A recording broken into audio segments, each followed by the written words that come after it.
I hear you. That's why it's feeding back. Let me turn you down a little bit. I ain't do that one yet. Talk in a second, Mike. Mic check, 1, 2. It's one on live. Wow. Check 2. Oh yeah, my bad. That's what happened. Check 2.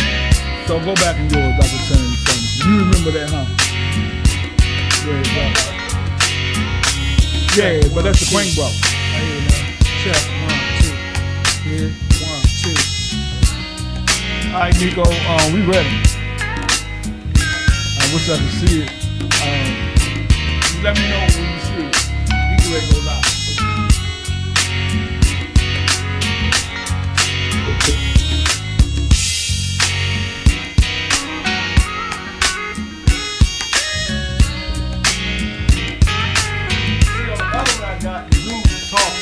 Talking about DC, Vandenberg, that's on my other CDs. I had so many CDs, I could fucking pull it up. What you say?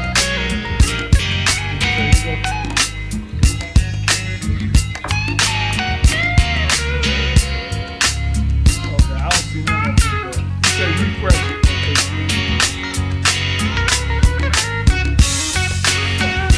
You might need to change the last time.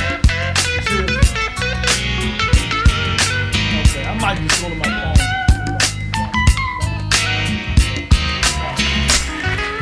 You got it?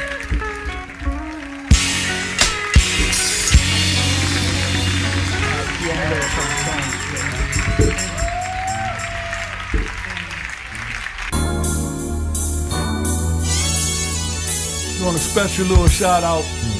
Rest in peace. This is man I10.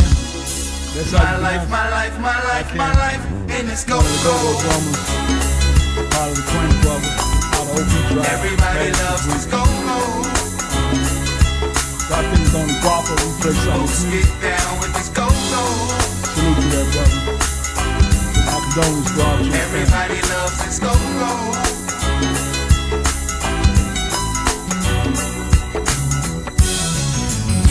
Love my city, wouldn't trade it for no other lover. Some get ruined, most of us ruined. Crank influence, bras flock to them and get busy. Sipping on a zippy, shaking those hippies, feeling real tipsy. Everybody love 10 years of freestyling off a funk. Hey buddy, get caught slipping, I ain't gotta finish. Fat leg, big breasts, donkey butt women. Bathroom blazing, back room hazing. Halftime getting reacquainted with this Asian. Atmosphere lovely, ballers throwing money. Gangsters plotting on the ballers throwing money, dummy. Bang squad banging, Congo singing. Got a whole bag full of beats that I'm claiming. I do it for my city, I'm addicted to the sound. Go-go is my crack and I can't put the pipe down. Yeah.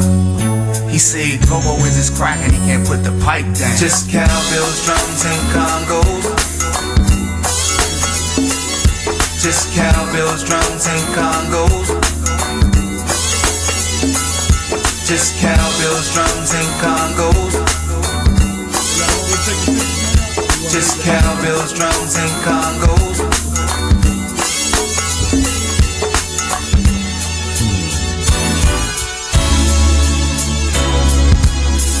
My life.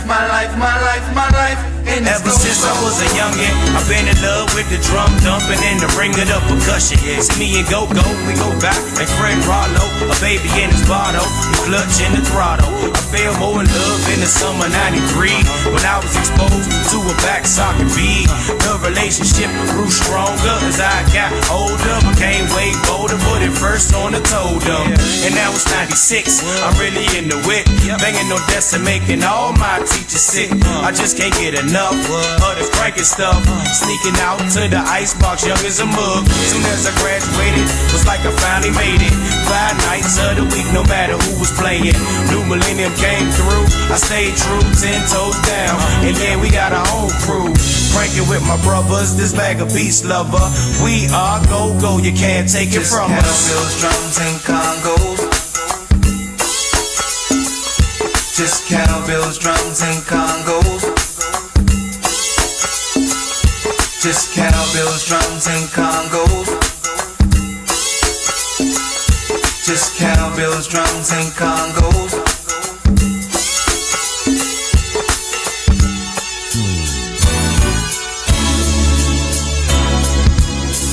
My life, my life, my life, my life in this go-go. Everybody loves this go-go.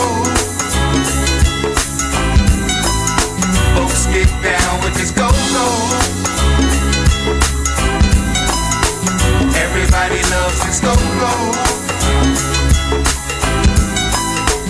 Everybody loves this go-go.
Go ahead. All right, the root chakra is the key word abundance. The color is red. The musical note is a low octave C. Okay. Can you read all those? Yeah, just go over into that. So, So your root chakra is red. mm, On the spectrum, you got, the 7 chakras coming up. mm, The root chakra is the lower chakra, and it consists of what? survival, life or death, finance, security, culture, and service. Service or Mm-hmm. okay. So basically, in your root chakra, that's down here. Mm-hmm. That's where your sex at, your lust, all these things. That's the govern. service part. Yeah, I guess in your service. Right. So all that, if you got some problems going on, the color red, and you just want to do some healing, Mm-hmm. you can go and put on a red T-shirt, some red shoes, or something with the color red in. You can go out in nature, It's like energy. That bring energy. like it's the color red, right? Mm, Represents the root chakra. So red attracts. right. Red is like action, right? Red, the color red, all the colors got energy too. Everything is energy. Like Ron, he got orange in his shirt, right? Mm, Matching his shoes. That's the energy that he's going to attract just by having that. And that orange on. You got yellow, you got blue, the throat chakra. You got like that sign up there say GoGoRadio.com. mm, It's blue. right. It's your throat chakra, how you talk, right? Right. If you look at, I wear blue lapis lazuli, right? It's a stone. It's blue. It's lapis lazuli. That's for your throat communication, and I keep this with me all the time, so it help my throat chakra. You Right. feel what I'm saying? Yeah. So you got different stones that can work with your oil field, Right. with your chakras. So. Yeah, I see But- that right here. But Blue. if some people they spend their whole life in their root chakra. They never work up. That's not good though. Nah. Cause it's you not. don't ever. But you really- got a system out here that's working against you. They don't want you to come to your crown chakra, because once you come to your crown chakra, you get out of that system and you'll be running your own life. You feel me? Mhm. You won't be stuck on a 9 to 5, because it's a treadmill. Everything they got people doing, they just don't even want you to come to work and work 8 hours no more. Right. They want you to put injections in your body. They want Right. you to do this, do that. They basically sell your soul, right, in this matrix. So once you start learning about these chakras, that's why I want you to take pictures with your phone. Yeah, I took a picture of this page. Okay, and then this stuff on this side, it tell you certain things. You can take a few pictures, but the more you know, Third eye chakra. that's you your see- that's you right see- here. That's in your pineal gland. Right. That's your spiritual eye. You Right. feel me? And like I tell you stuff, or you come to me, I can tell you the spiritual meaning of it. Mm. But somebody don't know the spiritual meaning of it, they might do some shit and get fucked up. Because the third eye chakra is blocked. They ain't make it up there to the third eye. You feel me? Or to the crown, because you so busy stuck there in your root. You feel me? Yeah. Why you think when McDonald's had what's his name? They got what's his name? Ronald McDonald. He got red hair. Yeah. In your subconscious, you attracted to that, right? Wendy's, what color her hair? Red. Red. The Outback, red. When you go see CVS, most advertisements is in red. Right. The big fire truck coming down the street is red. That's action. All that stuff, once you learn this stuff, you got a business, you can say, hold up, how can I use this to work for me? You feel me? Mhm. 'Cause like I say, colors represent different frequencies, calling it frequencies. You want to work on your throat chakra, right? You get blue. Like I say, all this blue weed is talking, it's communication. You know what I'm saying? Yeah. So I guess, I don't know if they knew this when they made this room, probably not, but the spirits know. You feel me? Yeah. Yeah, so I ain't know we was gonna get into all that just that fast, but I always like dropping jewels. So why you ain't, let me ask you, why you ain't, like one thing I noticed about you, right? Like yesterday, we was talking about some dates, like a show we supposed to do, and I had to change the date, so I was kind of upset. But then when I was talking to you, you was like, "Hold on, shit, what you fussing at me for?" Yeah. Right. Sometimes you gotta And then, but you ain't talk to me about that. I could have like, oh yeah, I ain't. No, tripping. I thought about it, right? Right. Yeah, that was a choice I made. Sometimes when you get into stuff, it'll be attracted to you. Like if you've been doing something so long, you got some people like fighting. Right. You got some people like arguing. Right. Right. So if you was one of them persons at one time, I could back away and try to go the other route. But it was a temptation. And I was like, hold up. I can tell you to get this motherfucker straight, right? So I like kind of failed the test that time. Nah, but you Because you it could was saying, lead, why it you could have left to fussing at me? something else. No, Yeah, how but I took told it, you, But like- how I took it, I didn't take it like that though. That's Oh, what I'm okay. saying. I took it like sometimes you'll say, sure, hold on. I want you to look at it like this. I want you to look at it like that. Yeah. But then Because I wasn't sometimes looking at it through. you'll be like, sure, I hold wasn't on, man, looking why at you it- fussing? What you fussing Yeah. for? But I Then it looked stopped at it. me though. It stopped me and say, well, I ain't fussing. I'm just, cause you know I be hyped up sometimes. Yeah, yeah. So But- it'll stop me and make me. But say, see, what happened is, I let you dump that energy on me, Oh, okay. right? So when you was dumping on me, I was like, hold up, this ain't even my motherfucking show. You know, I ain't do nothing. So I got on the defense Oh, versus saying, Suge need to calm down, Suge on one.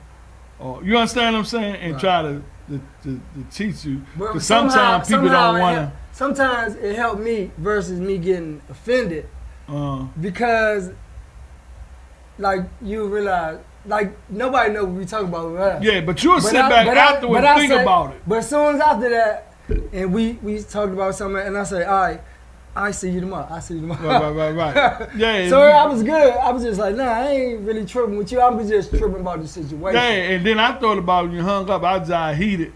I lit me some motherfucking Palo Santos up. And shined into my house. Nah, shot it on me, For man, real? my oil field, yeah. But Because that that was was- like, you're not supposed to let people trigger you. Oh, okay. But we all human, you know what I'm saying? You can do good Ron, for you know a we talking fucking about? month or two. Ron, you know we talking about. Ron don't even Nah, know what we talking about. Ron ain't woke. He just, he getting woke on certain things, but he ain't deep woke. Ron say he very much in 3D. Don't get it twisted. Nah, I ain't saying he not. Cause Nah, we talking about our it's very conversation, few. though. It's very few people that's walking around with the knowledge I got. Right, It's a lot of people out here, but not in our community. right. You feel what I'm saying? I got to a point. I told Nico, just put me on the Winn DC side. Fuck this go-go shit, cause like everybody, is like crabs in a barrel, trying to do each other in, don't want to help each other. Woo, woo. I said, I'm tired of that shit. Nico said, no, I'm gonna keep you on this side. 'Cause they need you. Drop Jews in there, and maybe somebody might hit you. You feel me? So you'll know when somebody get interested, because you ain't gotta go to them. They'll be asking questions. So once you start, like you doing, once you start asking questions, that's that door opening, and you just, there's always more and more information to get. You can never know every fucking thing. Right, You know what I mean? right. There's always something else, and that's a good thing about being conscious and being woke. But your life will change for the better. You know what I'm saying? Yeah. So with that saying, we get ready to come up on the 3:30 hour. We got our guests in the house. My man, J Rocn Ron, he say that one of them youngers say he stole his name for somebody else. But he was out, he had that name back in the 80s before the new dude came up. So before you speak, always try to do your research. You know what I'm saying? It's like, you know, you can have any name. Like you can say Stan. And if, just because somebody named Stan, they'd be like, Stan the Man. You Yeah. know what I'm saying? Yeah. How many Stan the Mans it was? Like, I remember Lisa of the World back in the day from R.E. But since how many done came saying Lisa of the World? You feel me? So, but it's only one original. Mm-hmm. Some, people that's just stuff people do. So, without further ado, let's put our hands together for my man, Rocn Ron. Rocn Ron. Rocking on the Congos. He's also a sound man. He's also a go-go historian. We be on the phone sometime. We start all the conversation, and sometimes we get in little debates and shit. But that's a good thing. It'd be like good, honest debates. So, what's up with you, Mom? Before we just jump in there, Just hanging in there. Together. pull that mic close down because I want everybody to hear you. Finally found a day I'm not busy and not doing something. And Right. shit, I think the last couple weekends I've been a little free. Finally got to spend some time with my grandkids. Yeah. I'm usually doing something every weekend. Yeah, but see, just like you doing something every weekend and be getting that money too, spending time with your grandkids and families is just as important as getting that money. Because what'll happen is they'll grow up and you supply that, but they like, who is that? I don't really know my grandfather. You know what I mean? Oh yeah, I get it from my wife. She tells me. Yeah. So that's the truth though. Oh, yeah, absolutely. And they grow up fast. My kids grown now. You know what I'm saying? Mm-hmm. But I always fun. I did a lot of working, but I also made time, for my kids and develop relationships with them. And Suge, you got a new one. Yeah. 1 year old. Yeah. He got some grown ones too. Don't get it twisted. Yeah.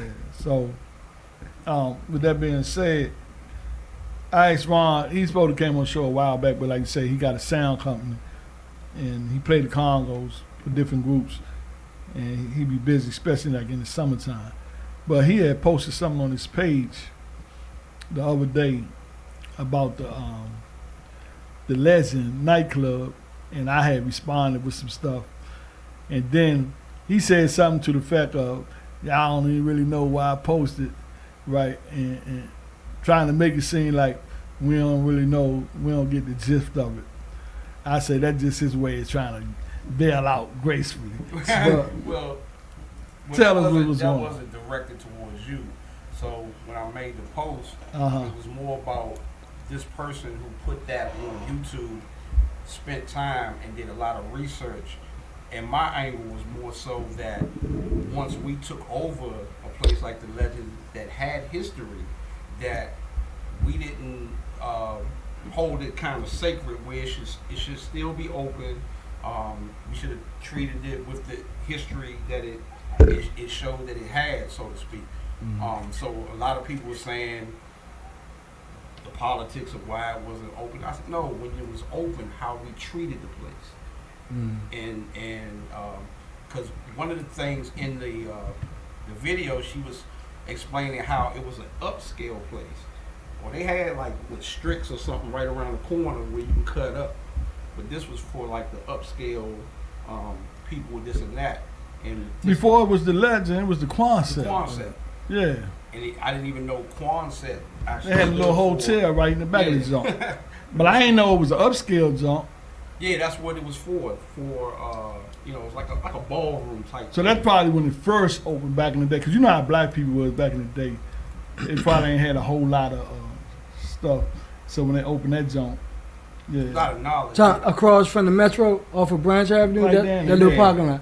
Quonset. Yeah. It ain't tore down though, is it? No, it still is. It look like the overgrowth and grass is kind of grown over. Yeah, over. because the Somebody owner said died. Somebody said it's a funeral home now or something. Nah, Well, unless they last was time I joking. rode past that joint, it was closed Yeah. because the owner had died. But yeah, that it could be a. You know what? Funny you said that. That building will make a good go-go museum because it's bigger than the other one. You got like an upstairs and a downstairs. Right. You understand? And plus, it got some history with go-go, but it was really up and running before go-go. You know what I mean? Right. Here's the funny part. I've never been in there, You haven't. not once. Because when it was the Here's the funny Quonset- part too. I never been in So there. when I've been in there. I've when been it in was there the before. Quonset, I rode past it 1,000, But when- 5,000 But times. like when it was the Quonset, like my younger aunts and uncles went there, and then I had a cousin a little bit older than me. That was her spot. Now when I guess bands started playing in there, I was kind of out of the go-go scene, but I wasn't one to. And a whole lot of bands, to me, I might, don't quote me on it. Only bands I remember really playing in that joint was bands like Red S's, probably Junkyard. Wasn't no bunch of young bands. Back then, the young bands wasn't even A out. lot of bands played in there. I mean, I have a lot of. Chuck played in there? Yeah. Okay, I don't remember. I have Because the joint ain't that big, you know what I'm saying? yeah, but a buck is a buck, I guess. Yeah, I was in there for an event. It Look was at a where the band. bands are playing at now. The spots they used to make fun of, the big bands are now in those spots playing. It's because the number of people reduced. So who, like, name one of the spots they used to make fun of? I don't know. Here's the thing: one of the biggest go-go spots in the last 20 years was it still is, I guess, Martini's in Fort Washington. That wasn't a go-go spot at all. I mean, that they had like Friday night. Matter of fact, my wife, they used to go and dance. And That was just like a recent from the younger But- bands, but but- ain't none of them older bands playing on Martini. But at one time, they used to make fun of, when bands were playing places, they would call it, what's the term they used back? They called it wing spot bands and all that. But next thing you know, everybody's, here's a better example. The place right next to it, the game room. Right. That's a better Yeah, comparison. and I look at spots like that though. I look at them Smaller. as the younger band, cause like the crowd died at the first generation of go-go, Mhm.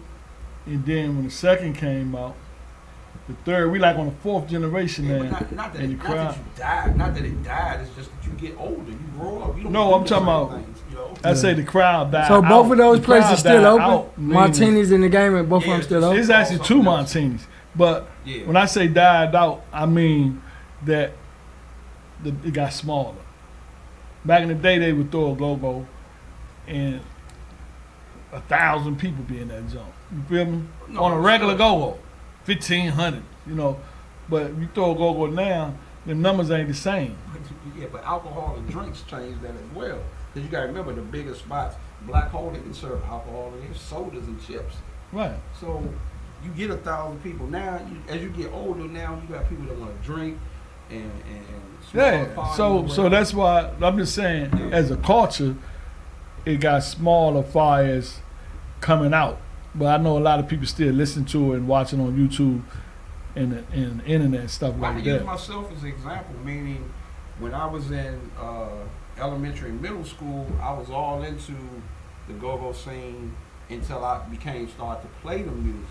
But around, I want to say late 80, like 89, Uh-huh. I completely got away from it until I had a brief little thing in 95, 96, and I didn't go out, because as I got older, that's not Responsibilities, When you yeah. kids, you do that stuff. Yeah. Yeah, I mean, all of us do it, right? So I understand what you're saying when you say it's different generations of it, or you grow out or whatever. Yeah. So, and it was not just one thing. It was multiple things. What I seen, like nowadays, people will say, "I got a system," right? Really, they have a DJ system, right, Mm-hmm. for DJing. But they get a board Right. and they can hook their mics and shit up, and then they think they got a fucking go-go. No. What made go-go back then is the system. It was a lot of people that wasn't no go-go system back in the day, right? Mm-hmm. This real talk. And if you out there, you got sound systems, you can verify this, or you don't have to verify it, but I'm just talking from my experience and my eyesight, right? About go-go. So when go-go first came about, it wasn't no go-go systems. You would have bands renting the white boy systems or the YT system. We gonna say YT, systems, because they gave shows, right? But they would blow speakers and just do things that wasn't normal, right? Because they was trying to get a certain sound, right? Uh-huh.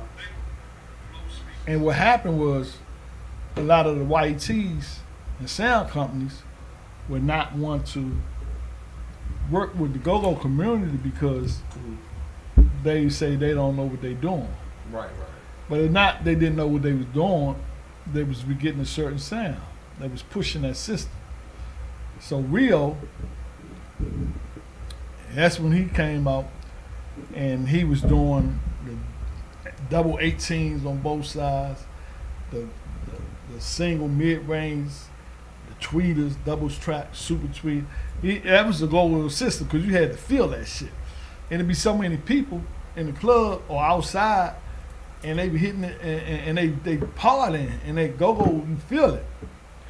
Versus fast forward all the way to the date, the people that had the DJ systems is because the club owners, look, I ain't bringing all that big shit in here. Right. And it's too loud. Turn that shit down. Right. So what happened was they let the club owners dictate to them, if you want to play in here, this is how we gonna do it. Right. So they made a compact system. They still playing go-go, but it don't got the same effect. Right. You feel me? So with all that being said, you know, motherfucker throw together a little system and think they doing something. Well, nah. You can see some bands like Junkyard and Red Acid, you go in them clubs, them motherfuckers, they still got them big ass bass cabinets. Cause it's a feel, and they was there from the beginning. You know, Red Acid used to run double stacks. They had red speakers down the Maverick room, and but they used 15 Well, inch. I definitely want They had, I yeah, definitely want to speak to this and make a real good point about that. yeah. So You name now you name Rass's Junkyard, put Backyard, Northeast Blues, a lot of those in there. yeah, The problem, there's two things with that. One, like you said, the club owners not gonna have you bring these big systems in there, you know, blowing them out for one. But the second of all, the problem is most of the bands besides those big bands think they supposed to live like the bands of a Junkyard at Northeast and Backyard. They don't make the money that these bands make per se. Meaning, you know, that's why like with my sound system, first of all, I work according to your budget. So to right, speak. right. So, but the point is, you're not. I wasn't throwing this at you. I'm just saying.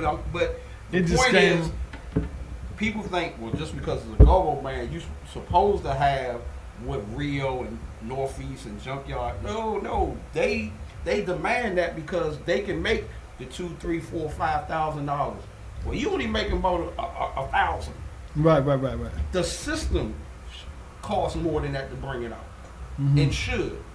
Nah, I got $500 for you. You think I'm gonna break my back and bring out a whole Rio system, backline, and all that stuff, and watch you get up at the end of the night and walk off for $500, and I gotta pay my son or a partner to help me, and then they wonder why things ain't right because remember, brasses and those bands had text.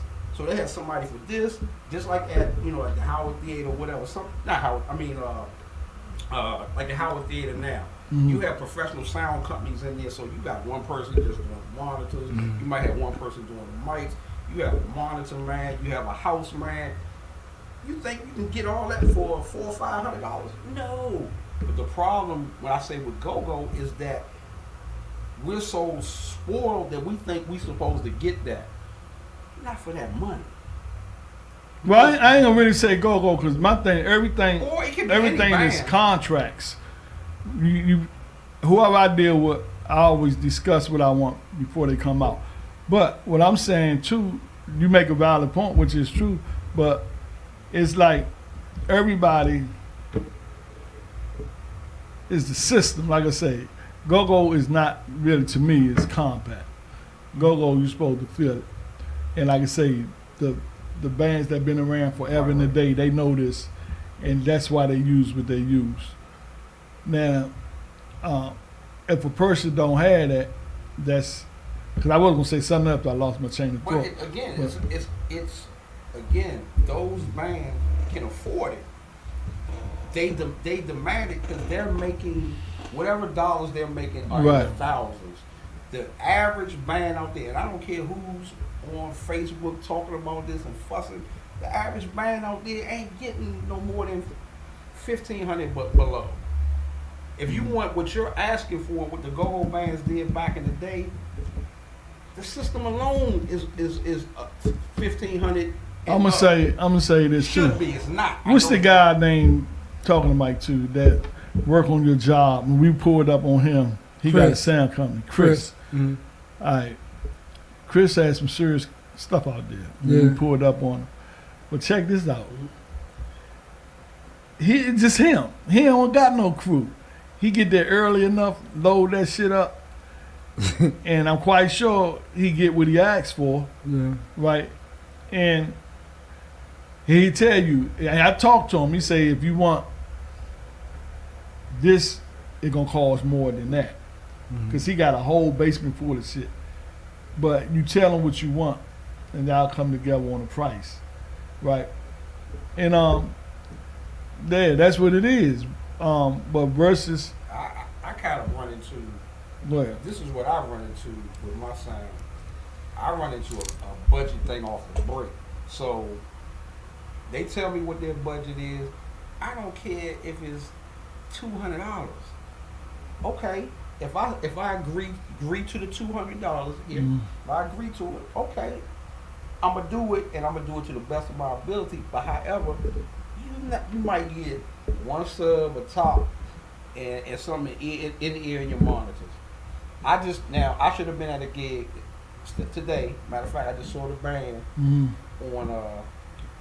my phone just a while ago. Band playing right now. I'm supposed to do sound. Called me at the last minute, but since I told you I was coming here, I came here. right. $500. Guess what? They bring their own instruments. All I gotta bring is 2 subs, 2 tops, 2 monitors, 2 side fills for $500. That's good. But I think for real, by being on the other side, I think that's really a lot for that. I'm gonna tell you it something. is. Oh, I know. But it was most. Of No, I'm the just people saying out it's there a lot of fine. money for that, because you 500. To me, you should give him a little more than that. Oh, I absolutely. a dude did sound for me on that our last show, Uh-huh. and I had one sound man. Mhm. I don't put names out there. Scheduled to do it, Right. and I was gonna pay him. I think it was 500, Mm-hmm. but he wasn't gonna mix. I had to get another mixer. They want like 150, 125, 150. So that'd have been 650. Exactly. So the man that I originally called, he couldn't make it. But then he hit me back about a week before the show. His shit got canceled. Right. So I told him where I can use him and just tell the other man that I ain't playing. He said, nah, call the man up. Because if he see you on YouTube or whatever, he gonna know you lied to him.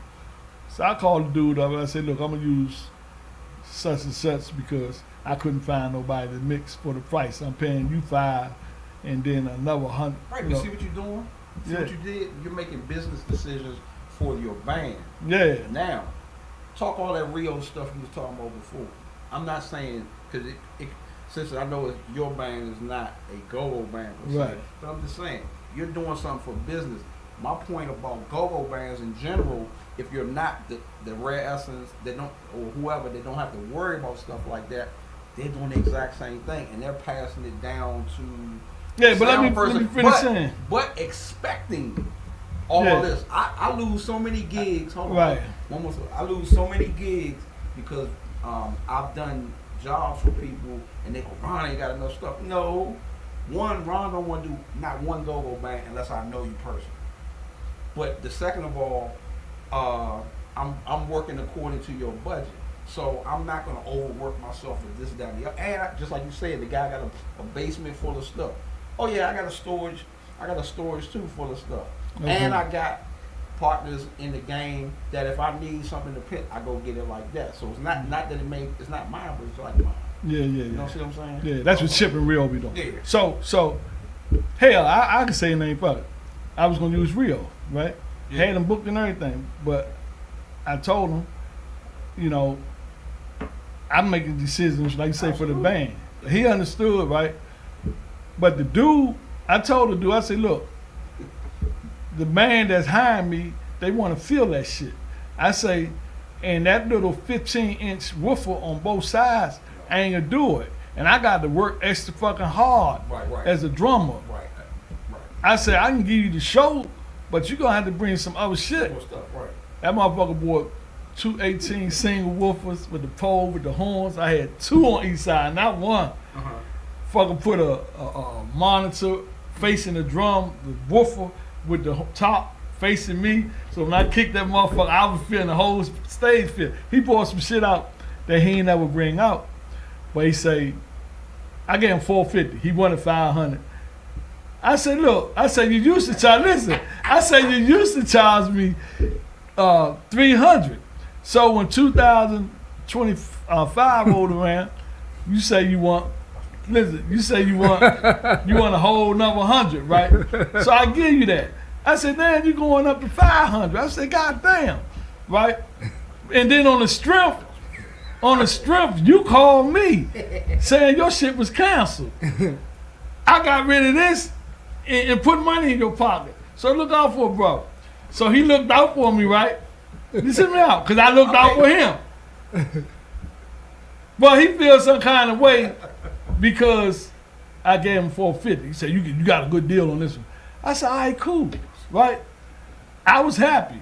I bet you was. But at the job, you keep a happy customer, that phone will keep ringing. Yeah. But you let $50 stop you from making $450, you might be sitting at home and they calling somebody else. It's a give and take on both sides. You feel what I'm saying? Yeah. Now, if I was getting a whole lot more for that show, I wouldn't mind giving them $50. But I was working with a full band, Right. and I know what the man asked me. Right. He said, I want to feel that shit. And I was like, okay. And that little system that he was trying to bring out for $400 wasn't going to work. You feel me? Right. See, now this how I'm going to get him. You ain't going to get me because Why? you got a point, I got a point. It's like a give and take. No. You understand what I'm saying? I will run, go Watch say. this. What did I start off saying? I said, I came here, but somebody called me to do sound for a gig. I just looked at the live, The show, or yeah. live of what the gig, $500. Right. I said 2 subs, 2 front horns, 2 side field. He said, you probably should charge a little bit more.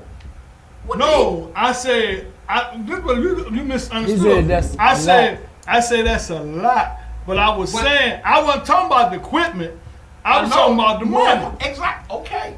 I'm coming from the entrepreneur. But go Okay, ahead. right, but I wasn't fancy. What did he just say?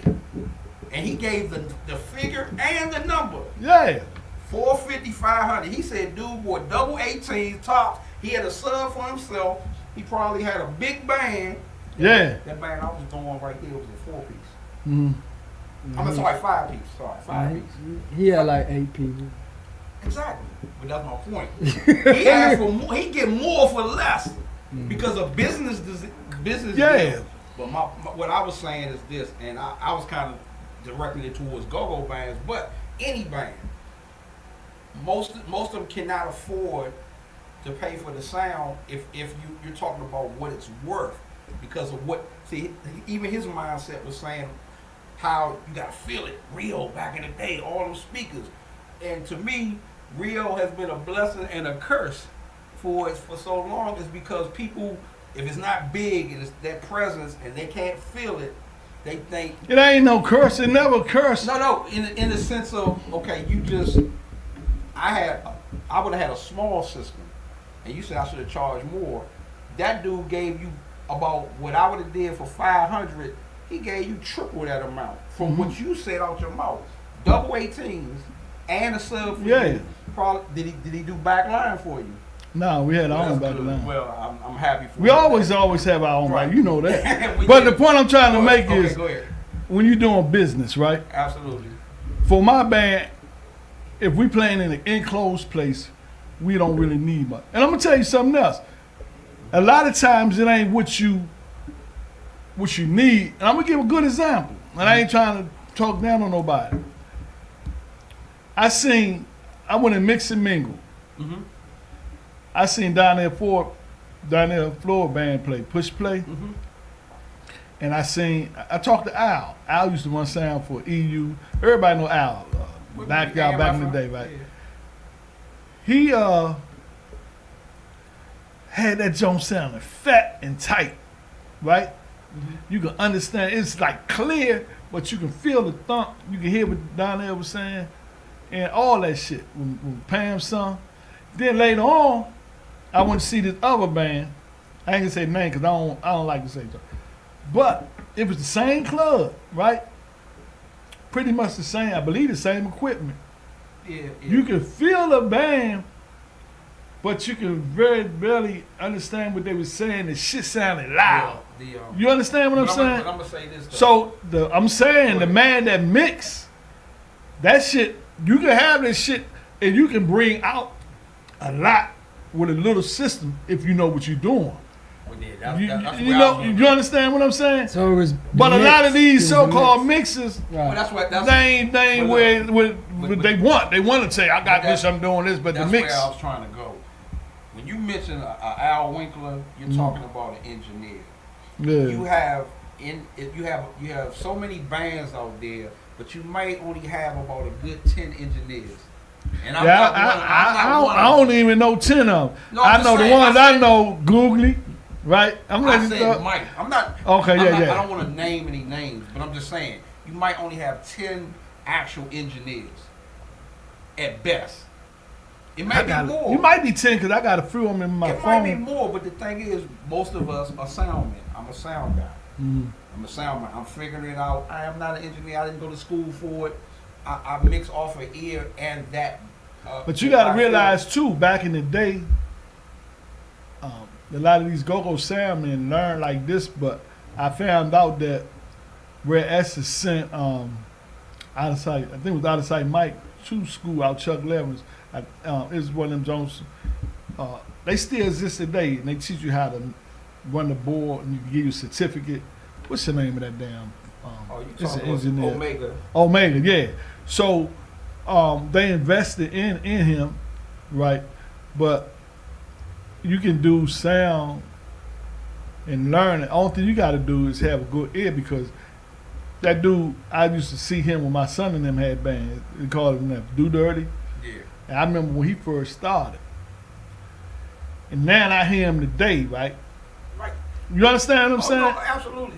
And You gotta have a love for that, and you gotta want to do it. Exactly, because you have Deuce 9, he a beast. You have understand what I'm saying? See, like me, I don't want to get into the names and all that stuff. I'm just saying. Yeah, I'm just getting credit to. I ain't saying nothing bad about them. No, I'm just saying that when you are putting, and Al is an actual engineer, and he learned from not only Mike Hughes, and then took it to another level. Cause me and Al are personal friends because of AMFM. I was at the first show when he just was babysitting the board. Yeah. And I never forget. 2 years later, after AMFM had stopped playing or whatever, he was mixing for, I think either Sweat or Air Raid, one of them. And I mean, this is 1989. He a beast. I said, man, what was all them effects when I was playing? All that stuff on the car, because he had grown in those few years. Yeah. And you talking about some 40-some years. I don't care what school you go to or something like that. Now, when it comes to stuff like that, you're not that man no more in his sleep than any of the so-called whatever. But my thing is. It's too many of us sound men and not engineers. Yeah, thinking they engineers. Not even that you thinking. I'm just saying it's. What's the difference? Tell me your what's the difference between a sound man and an engineer? A sound man, which is a guy like myself, is a person that knows his equipment and knows the basics and can do little different things. But however, when it comes to the troubleshooting, the experience and things of that nature. That's where to me it separates. Because guess what? So I'm an engineer like then. Like you said, the guy. I'm an engineer. Like you said, a guy could take a itty bitty thing and turn it into something. So I remember this was 2010, and I was playing with Prophecy, and we was in somebody's backyard. Mm-hmm. And I don't know whose system we was playing on, and I mean, and it was analog, and it was the raggediest system I think I ever played on. And I'm glad I don't know whose it was, but Mo Gentry, never forget, came and just went doom, doom, doom, doom, doom, doom.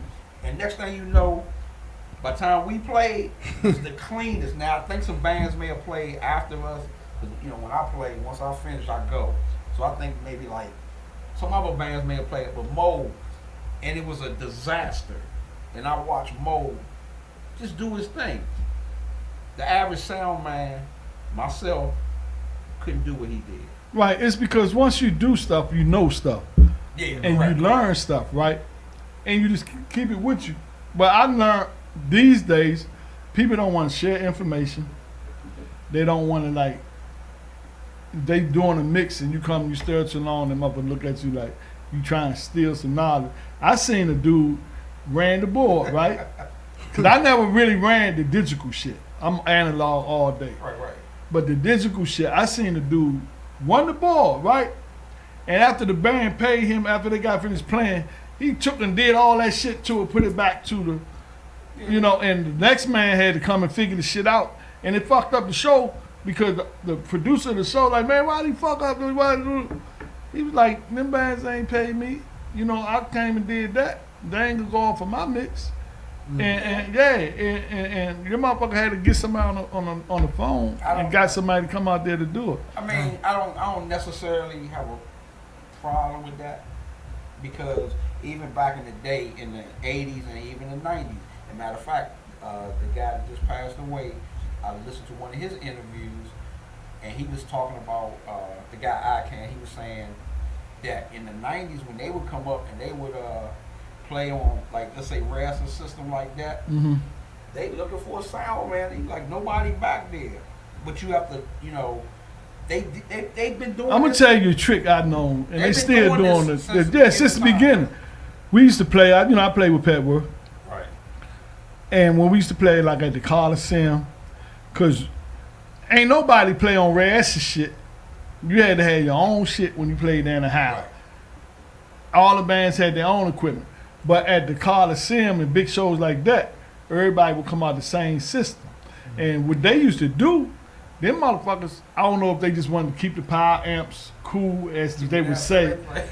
They'd turn them motherfucker probably halfway up or not even halfway. So you cranking like shit, but the crowd ain't getting that effect.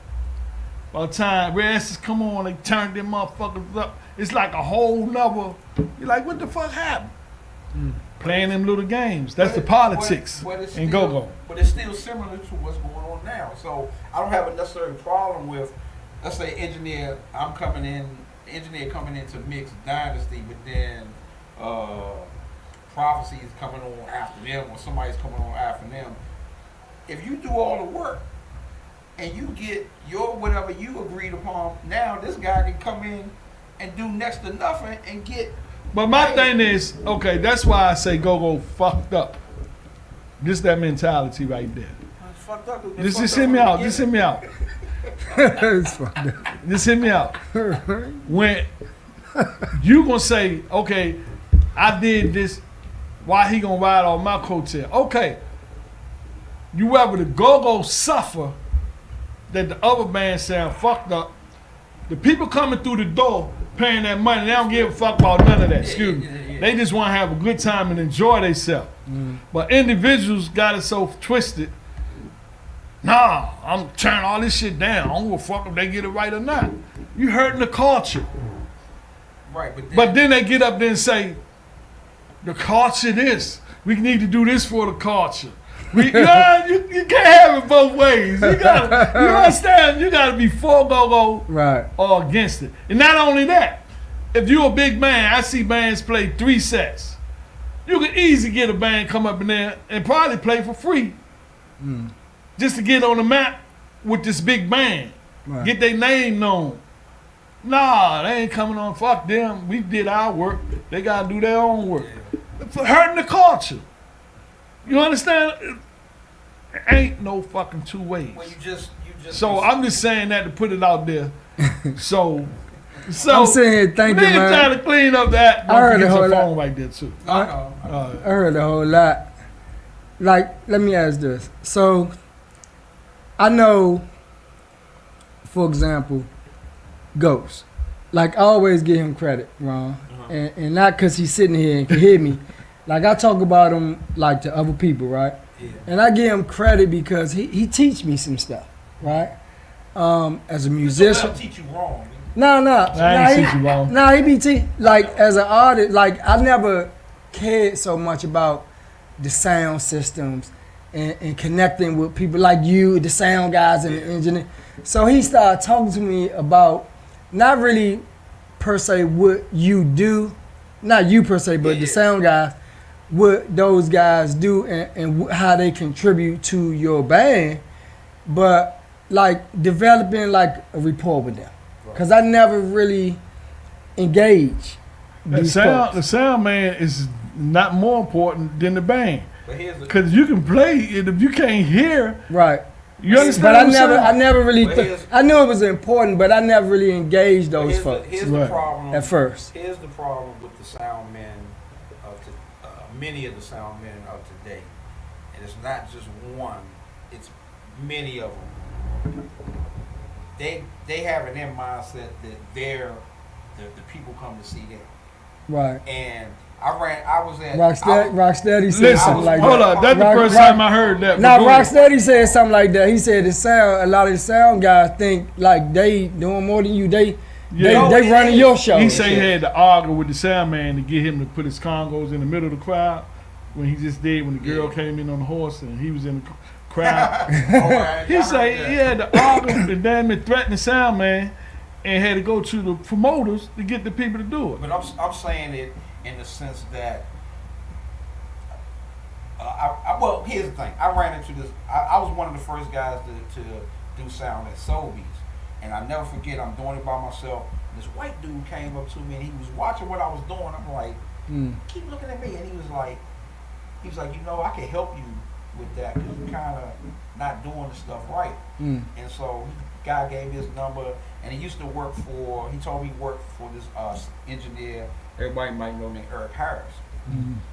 Called, talked to the white dude, talked to him the next day, about 4 or 5 hours. This was way before the pandemic, years ago. And one of the biggest things he said to me, and he was like, sound men are to be heard, not seen. And the problem is a lot of them, because they're good. There are a lot of great sound guys, engineers out there, but they want to be seen. They only, you're not even supposed to know what the sound man look But like. that's in everything in walk of life now. True. Everything. True. And that's what I'm Everything saying. I elevate. Go Now ahead. you set up your stuff, get it straight, and then Yeah. step So off. one of the criticisms the guy had of me, he said, "Well, why aren't you in the house? Why are you on stage with the band?" Right. Because it was a small setup, and so I'm here, and then the band was there, and he was like, "Well, you should have like an iPad. You should be in the back somewhere." That's what I always and all say. this other stuff, and you know, at least mix them. Now at the time, I had literally just started, and I was, you know, working things out. So that's why I didn't mind. You know, I didn't take it as a whatever. I'm just learning, but you know, you got guys now. You know, they're the show. So I will agree with Rocksteady in that sense, but Can I say something real quick? absolutely your show. I know, but I'm gonna ask you. I ask him. That's how we do, but I don't like sound men to be on the fucking stage. Back in the day, we had stereo systems. You be in a house cranking your speakers up there, and you can hear it's coming to you. I had discussed with Rio. He's trying to set up on the side. I said, "Nah, man, don't do that. Set up in the front. You can hear what's going on."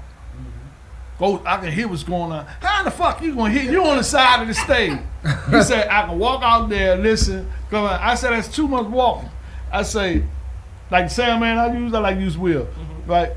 He got a laptop, and he walk around different angles of the club. iPad, yeah. And so I when I listen to our CDs from the speakers, not from the PA, I hear the bass, the drums, the snare. I hear everything.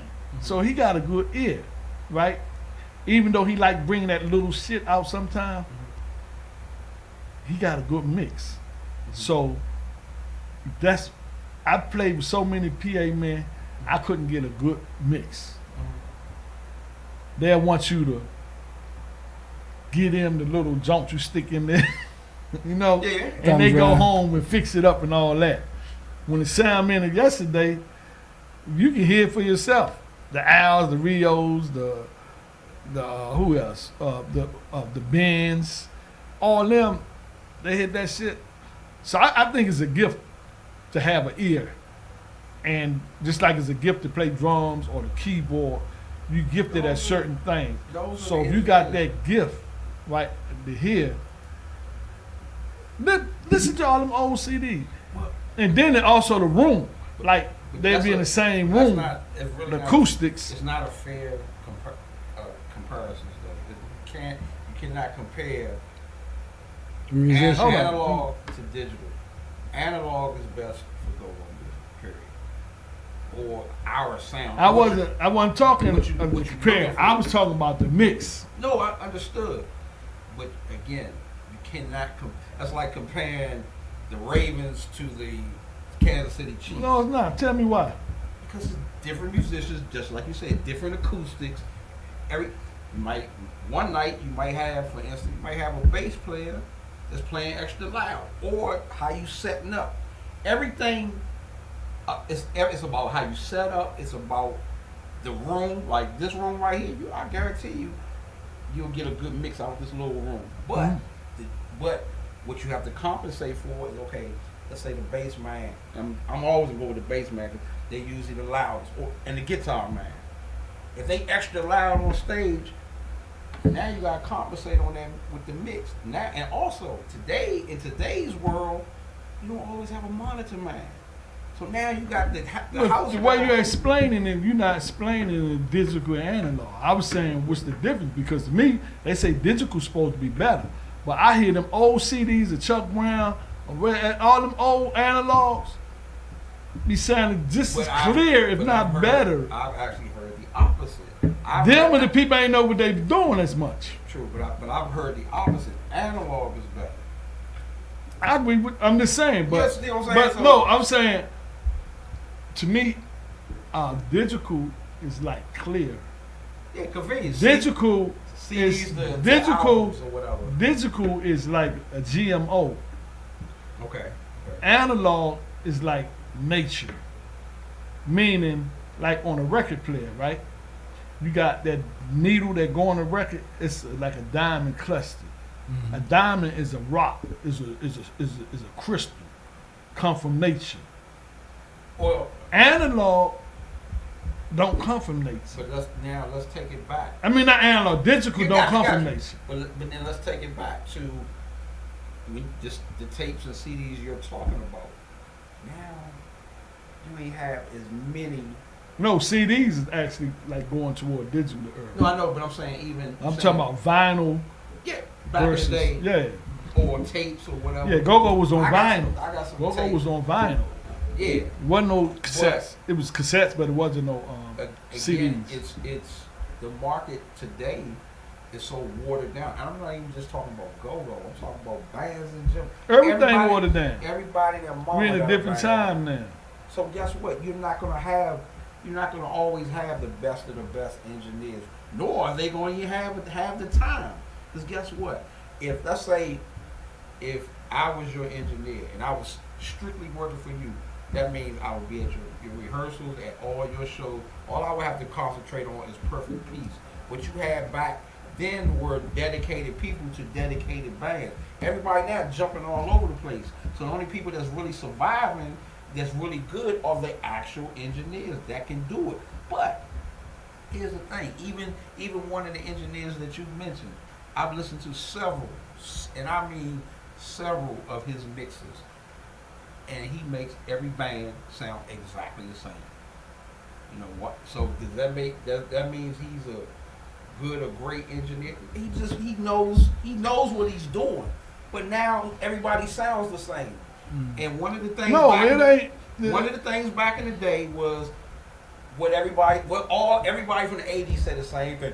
Go to the club tonight, trouble playing. You going tonight, That's not because of the way they would mix. Only band back in the day, the way it was mixed that I can tell was the difference was Trouble. Because Trouble had that monster sound system. Okay. All the other bands, right? The reason why you knew the difference is because it was because how they played. It was because the original songs that they played. Like, if I go to a club and even back in the day, if you go to a go-go, right? You can stand outside the club or across the street. They used to make us up Northwest Garden, the security, Wobbs and them. You ain't going in the go-go, don't even be on the sidewalk. We used to go across the street and hear the band like the band was outside. Okay, Let me finish. Let me finish. Go ahead. Name me 3 people in Pepper. Right now or back then? Back in the day. Me, Go-Go Billy, and say John Cavalier. And Cavalier. Now imagine you 3 playing with 7 other bands. You bringing the same. That's what today. Nah, you still missing what I'm trying to say. What I'm trying to say is. Sometimes we be talking about. Well, I'm trying to see. Go ahead. He don't listen. Sometimes you just talk to him, and he talk to. I don't listen. He talk to. How you say? He talk to be heard, not to be understood. So what I'm saying is, Junkyard. We be cross the street. Titty balls. We know that's Junkyard. We cross the street. We ain't got to see the band. Drop the bomb. We know that's Trouble. Like my band. I do a song now called Wiggles, right? You ain't gonna hear nobody else hitting that, right? I got a song called NDC. I got like about 5 originals. I play records too, but I'm from the old school. I know that if a month like down there in Florida, when they playing and they cranking, needs to come in, they go straight. You supposed to know that's down there in Florida, but the bands that's not creative, they starting to play the other band shit because they don't want to be creative. Yeah, I said it. Or they don't know how to be creative. So then you start playing other people's shit. And then it can get so far to the point, you might change the words and shit, but you playing a one-on-one beat. You playing the Lockett beat, or you playing, but the band members know what you doing. You understand what I'm saying? So you trying to get away. It takes a gift or it takes some thinking to be creative. That's why the people that make up shit and creative, they ain't never got to worry about being hungry or not coming because they staying relevant. They can look at what's going on in the street and they can change it to music.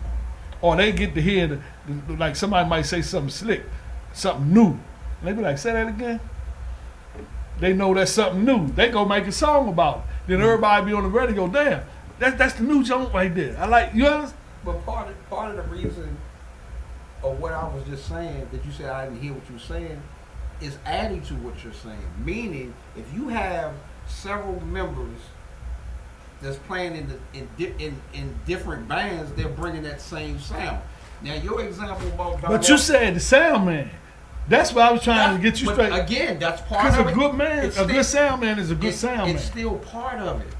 What I was saying, it is. Reason why I'm saying this. Let me ask you this one. Let me say this. What's your ideal night? If you want a good sound man, right? To be a good sound man. Yeah. So if I'm mixing good, if Out of Sight Mike mixing, rest in peace, for Red Ashes, and you pay him to mix for you, you paying him because you want that sound that he do. Like that he do. Right. So it's not the sound man per se. It's you paying for that because you wouldn't have never say, I'm going to give you some money to pay this because you like the way that band sound. No. Yeah. Now I've heard an actual engineer tell me this. Matter of fact, an engineer that was working with us with Prophecy, and we were playing down at, which is Nipsey's or whatever, it's closed now, whatever. And we sounded so good, the engineer had us sound so good that the band that played behind us hired him the next week because they wanted that sound. Mm-hmm. That's what I just said. But go ahead. Point being, they still didn't sound like us because they wasn't us. The band, so man. what you're saying, I understand. Right. The engineer, I don't care. You could get Out of Sight Mike if he was alive today, and you know how he mixed for Essence. Perfect Peace is not going to sound like Essence because you're not Essence. Right. My point about the engineer that I was speaking But on, they're going to sound clear like Essence. You're going to understand what they're doing. Yes. That's what I'm saying. No, that part's cool. But what I was saying is that if you have these different bands that have different sounds, if the engineers having everybody sound the same, that's not good. Yeah. The engineer can't make a band sound the same. So let me ask you. He contradicting himself. So I say am like. not. I am not. Did what he said. I am not. Perfect Peace not gonna sound like Essence because they not Essence. So if Out of Sight Mike come and mix for us, he not gonna have us sounding like Essence because we not Essence. You see what I'm saying? I'm talking to, okay, there's two different things. Playing as a musician Right. or as a band, and because I have the double hat, and you have it too, of the sound itself, what it sounds like. So let me ask it this way. Go. I think it might be like this, Ghost. Ron, say if. Nah, he just want to be on the opposite Nah. side. No. That's That's all all. right. If Nah, I yeah. say up, he gonna say down. No, One thing, yeah. I was down. on No. I was saying the same. I was saying the same thing as him. To me, I'm hearing the same thing. Yes. Yeah, but you was acting like you wasn't. Like I was No, I saying wasn't. something different. To me, I'm hearing the same thing. I'm gonna play So the let tape me back. so let me ask both of y'all Cause like this. we started off about analog and digital. Yeah, That's how it started that was the off. difference. But I'm hearing the same thing now, like Yes. y'all saying the same thing. I was He agreeing came with him. around. So No, let me- at first he won. I didn't change But he anything. came around. He came around. I reeled him No, it in. didn't come He nowhere. I was so right he ain't there. gonna tell you that. So let me put it like this. So no, He was a neutral person. yeah, I was Nah. a neutral. Okay, so let him thi- go. Go ahead. so this is a neutral part. So say if this, my left hand is a jazz band, and they don't do too much singing, Right. right? They just play the music. Right. And the sound guy and the engineer, they set up the stuff. So it sounds how they want it. So then another band come in, and the next week, and they do R&B, they do whatever, but they got singers. They do, but it's the same sound and engineer. Right. And they like that sound. So even though the jazz band wasn't singing, if they still getting that same quality sound with people singing, and you got the musicians and all this stuff. The If mix. you have an engineer. Yeah. Right, you still can hear that. Wow, that's the same system. Yeah, that's the difference between a good engineer right. and a bad engineer. So that I don't care. Well, You can say have the sound rawest man. band, Say sound sound man, man. because- You can have the rawest band out there, but if that sound man ain't raw, what he doing, Right. you wasting your time. Why you think good bands always try to use the same engineers or sound men? Yeah, that's Because they know that. yeah. That's one of the key things. And me, like I said, that dude Will, he got a nasty ear because he gets a good mix, right? But he don't like bringing the shit out all the time. And That's what he I just want. got booked for them 2 shows from that little small place we play at. So I'm gonna give Okay. you the first Okay. shot at it, right? You know what I'm saying? But no, it's all business. You know, it's like you say, everybody got to make some money. And at the end of the night, I leave with a couple of $100 in my pocket. It's really, I'm doing this because I like to do it. Yeah. I'm not doing it, you know. Now that I'm retired, I plan on doing more because my thing is, I already got a sound system in my house. Right. I just got to do a little couple of things here and there. Yeah. And I might just rent a U-Haul. But a lot of times I don't feel like doing it, but that's my plan. Get my system, keep it on truck, because I don't need a whole lot of shit. for what we do in the little clubs we play at. You feel me? Yeah, Then, like, everybody and then, has to kinda and then like sometime I just say I would just pay somebody to do it, but I want them to come and say and give me my service because I'm a sound man. Don't come just to get the little money I'm gonna pay you and say, man, fuck that shit. You know, because I'm gonna be dead on that ass. I'm watching everything. Most people can't do that if they don't know. But if you know, you understand what I'm saying? I was with Chaos. I was 10 years old, stealing sound systems and shit. I had a Kelsey board. I know the statute limited is over 40 years, but I ain't gonna tell you the place we stole this. Well, Blinker stole it. I ain't steal it, but I ended up getting it from him. And people say, "We gotta get that motherfucking board from." Don't worry about that. We got it. You know what I'm saying? We grew up in the hood, shit. But that's what we did. You know, it was the older band in the hood. We was Chaos, and I forgot what their name was. We was like youngest, like 10, 11, 12, 13, 14. Yeah. These dudes like in their early 20s. Oh. And we had better equipment than them. They used to come around and say, we gotta get this shit from. Yeah. You know what I mean? Don't worry about that. So, but by us doing that, we had to also learn how to work it. Right. So that's how I know both sides. You feel me? Understood. And when I used to go to go-go's, I used to always be on the stage watching and looking. And you know, and that's how you learn. That's how you learn. Yeah, that's definitely how you learn. Yeah. You know, so I'm more of a, like I said, you know, I've never had any issues doing like when I do like regular R&B and jazz bands. I may every once in a while I may run into an issue with a band that I'll do, and they'll kind of they might have a percussionist, and then they'll try to do a little go-go, which is fine. And the problem is they're like, well, we ain't got this and that. I be like, talk to management. Right. Talk to your management. But they want speakers on. Just like what they want mics on. They want mics on it. No, or they might want, you know, because a lot of things with our music, with go-go, is visual.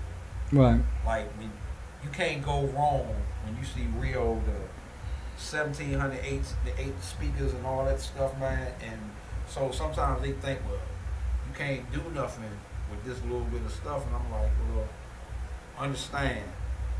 Talk to your manager, because like I said, I'll work with somebody's budget.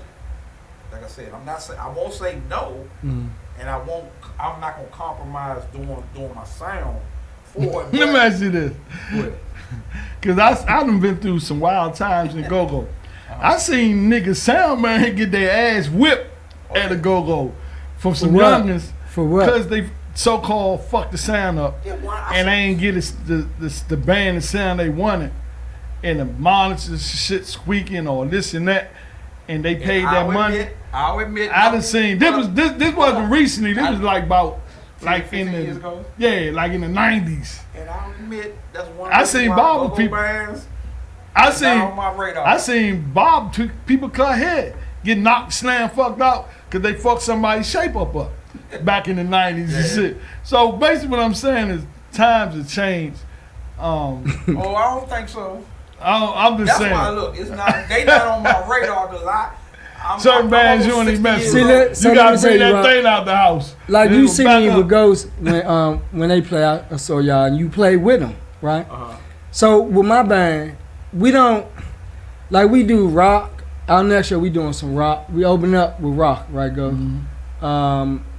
And the vocalists, they do more R&B covers, right? Right. So when I'm learning, I don't need all that boom and sound, but I like it loud so I can hear certain things, right?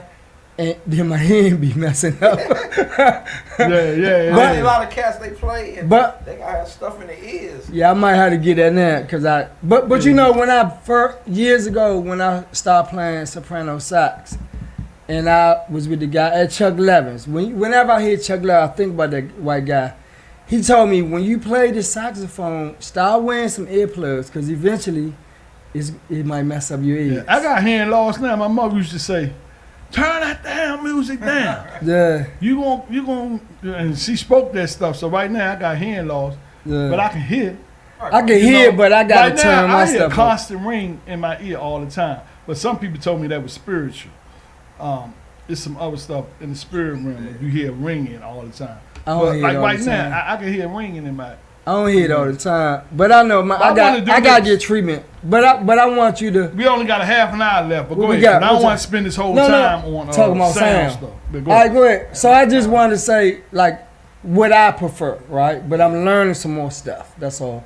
I Yeah, prefer every to day hear you wake loud. up, you're supposed to be learning something. Yeah, I like to And hear life. it loud, but I don't need that boom because we don't really do go. Because they don't even have loud stereos in the house no more.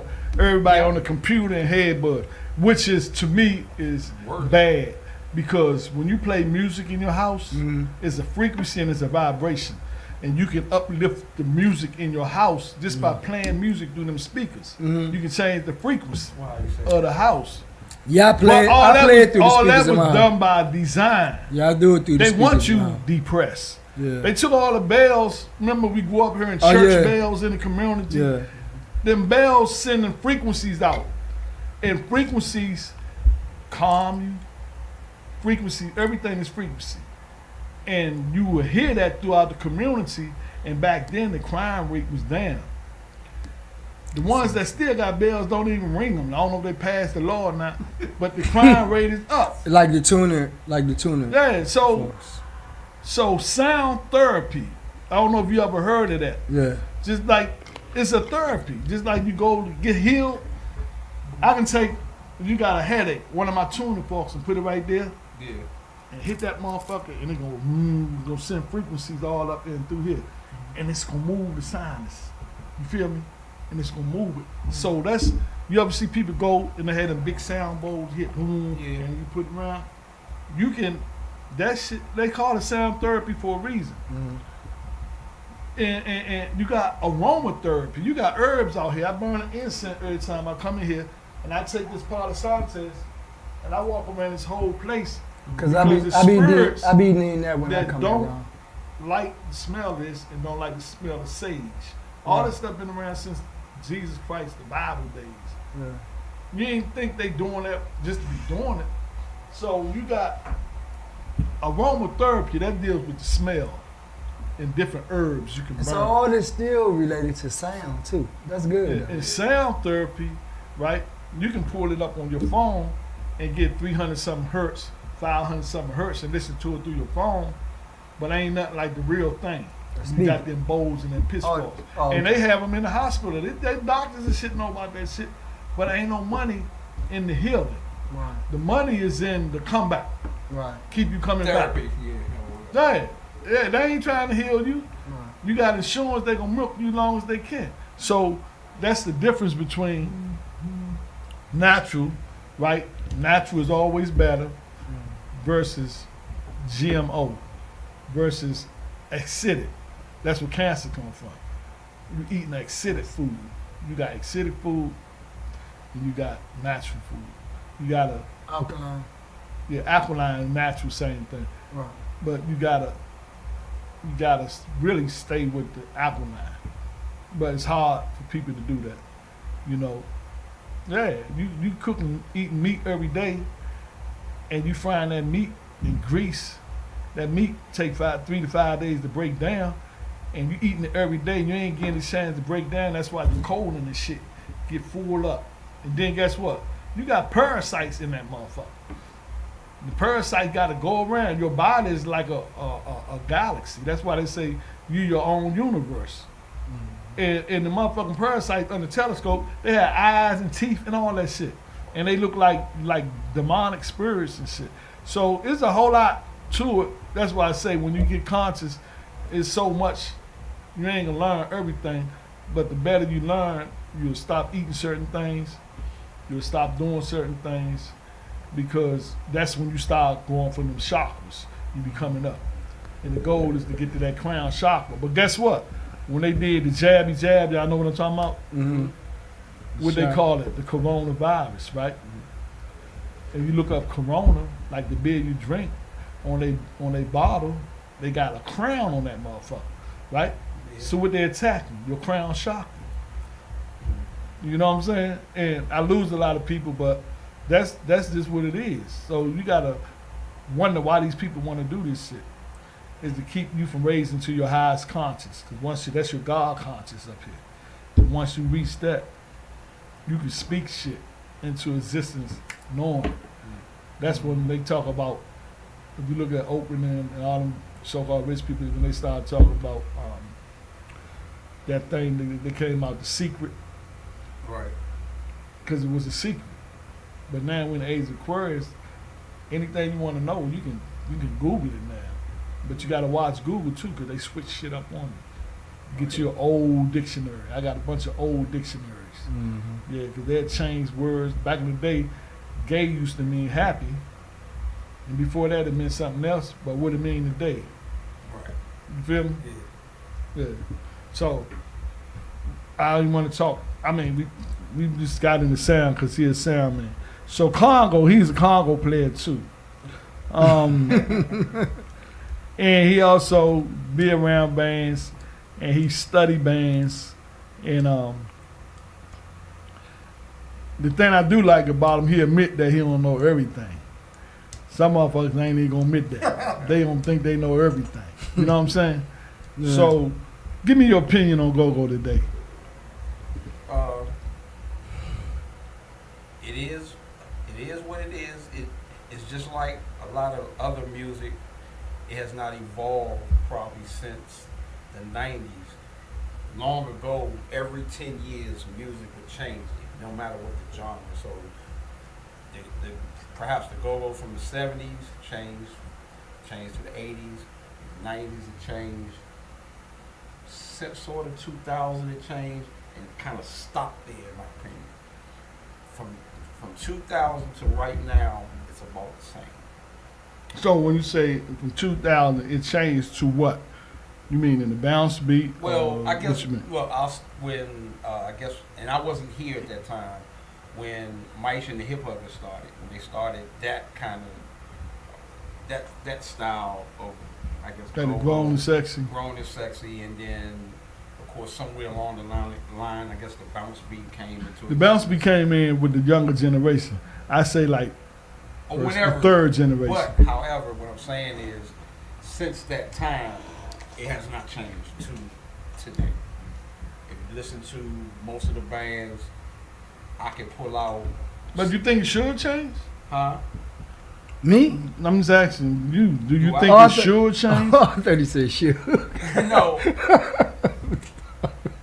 I just think everybody is just kind of going in circles. Because right rock don't change. Rock is rock. Classic is classic. Go-go is go-go. Gospel is gospel. You understand what I'm saying? now. No, But gospel changed though. Gospel, it Changed a little. it just changed to like Kirk Franklin and them made. They ain't did nothing but just take like it has the a funk. They put the funk to it. It has a Just like we listened to the Plank Brothers was Yeah. hitting some jazz stuff and put the go-go beat to it. Yeah. You feel me? yeah. Yeah. So, but it's still go-go. I think what make go-go is the congos. Everybody got expect to it. The drums be doing certain things, but Mhm. when they hear that congos, that what makes it really Right. in the cowbell, the percussion, Yeah. would really make go-go. But the bass line, everybody play a part, Yeah. you know. But like my thought on it is like to me it's just uneventful, meaning that everything that I guess they're gonna do, they have done, they could have done, they should be doing more of. Like for instance, when you played a lot of that Crank Brothers stuff, I'm like, and I'm not one of these artists for covers to originals and stuff like that, but just being creative with stuff and then sticking out there. But now, like a lot of people sit there and argue, everybody's playing the same cover. How many different bands are gonna play pop like? How many different bands are gonna play all this stuff? And that's the part I'm saying that hasn't changed. Meaning, when I got back around the music in 2004 when I moved, well, I was still in Pennsylvania before I came back in '08. So the first band I saw, the covers that they were playing, it was like, oh man, they did an R&B set, and then they would do a little go-go set R&B, and then they would play some of the old school brass and stuff. And I'm like, wow, great. And then next thing I know, I find out when I had to recover some of the music that I didn't have when I wasn't around for 8 years. Wait a minute, they played the same covers that they were playing back in 2000, 2001. right now. You listen to any band, it could be Donnell Floyd, it could be the District Kings, the District, or whoever. Everybody's playing your game. Everybody's playing. I'm tired of hearing Get Money and the same songs, the exact same songs. When it's like 12 million covers that you can play. I can give you this to that. Is that when people riding, it's programmed for one. True. When people riding around in their car, say Jay-Z do a record, or say Beyonce do a record, right? And she got 12 songs on her CD, right? They're not gonna come out with all 12 songs.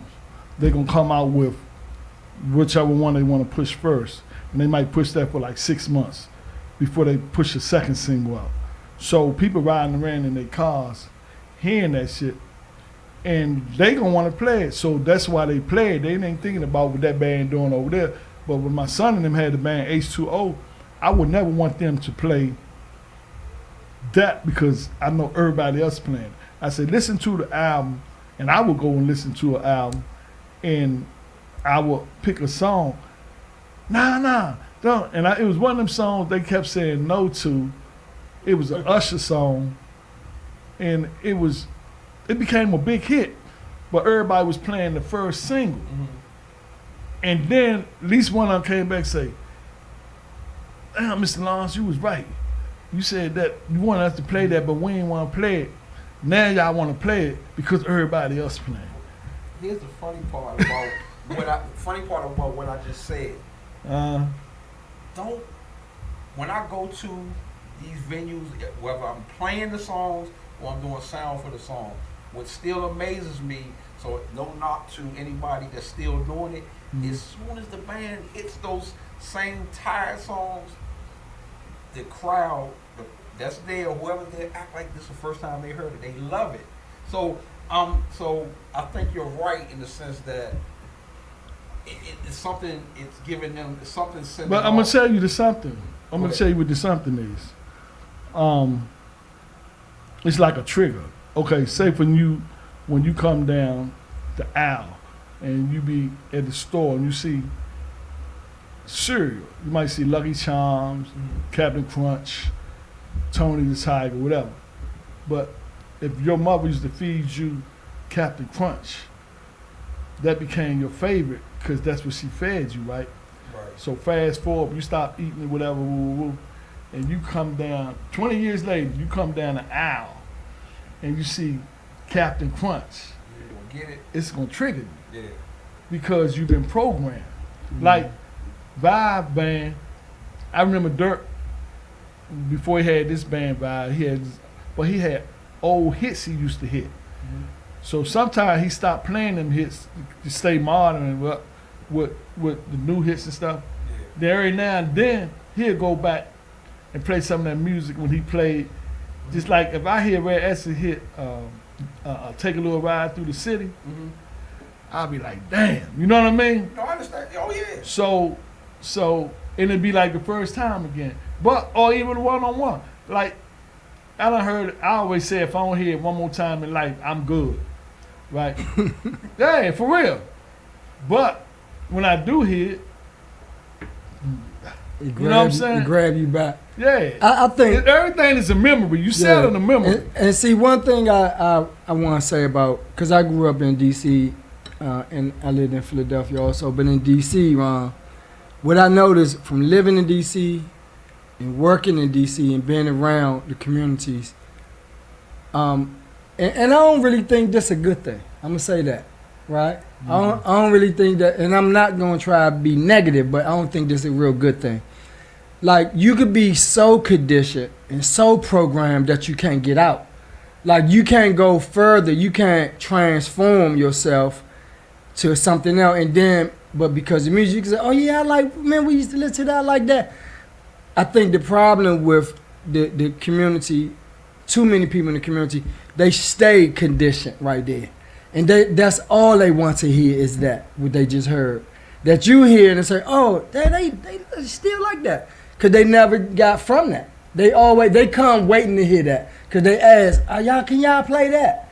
Like nobody at my band name is Sugar Velvet Cover. Right.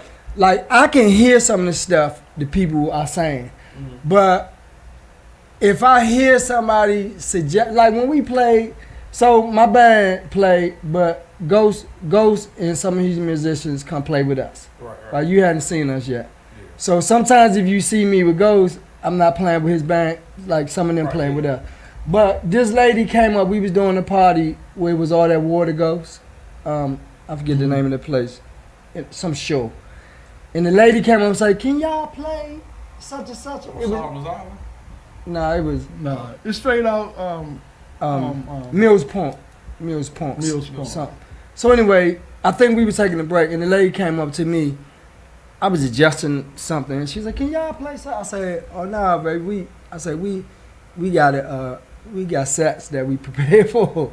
You know what I'm saying? I said, okay. It's like some of the people ain't in the business of music. They don't know how you prepare. Yeah. What you do now. We did that the last time we played. We played like 3 songs when people came up to ask. Yeah. Because that's why I use them type of musicians. Right. And me, I don't think I got to do it here. I've been playing drums so long I can play it. Right. And sometimes, like I learned that too. So remember one time when you first played with us, Ghost. We was one of the vocalists was singing a song, and the lady was in the crowd. And I said, "Come here." And she came up, and was doing this song with Sincere. And you were like, "Man, Sugar, like she rehearsed her job." And I was like, "Nah, I know her. She do that all the time." Yeah, she's a party person. But some people come up and like, all over your mic. Right? So, Ron, you right. And you like, "Damn, I should have called her out." What? So your answer was, Go-Go hadn't just revolved. That's what you said. It hasn't evolved, so it's. Is that bad or good?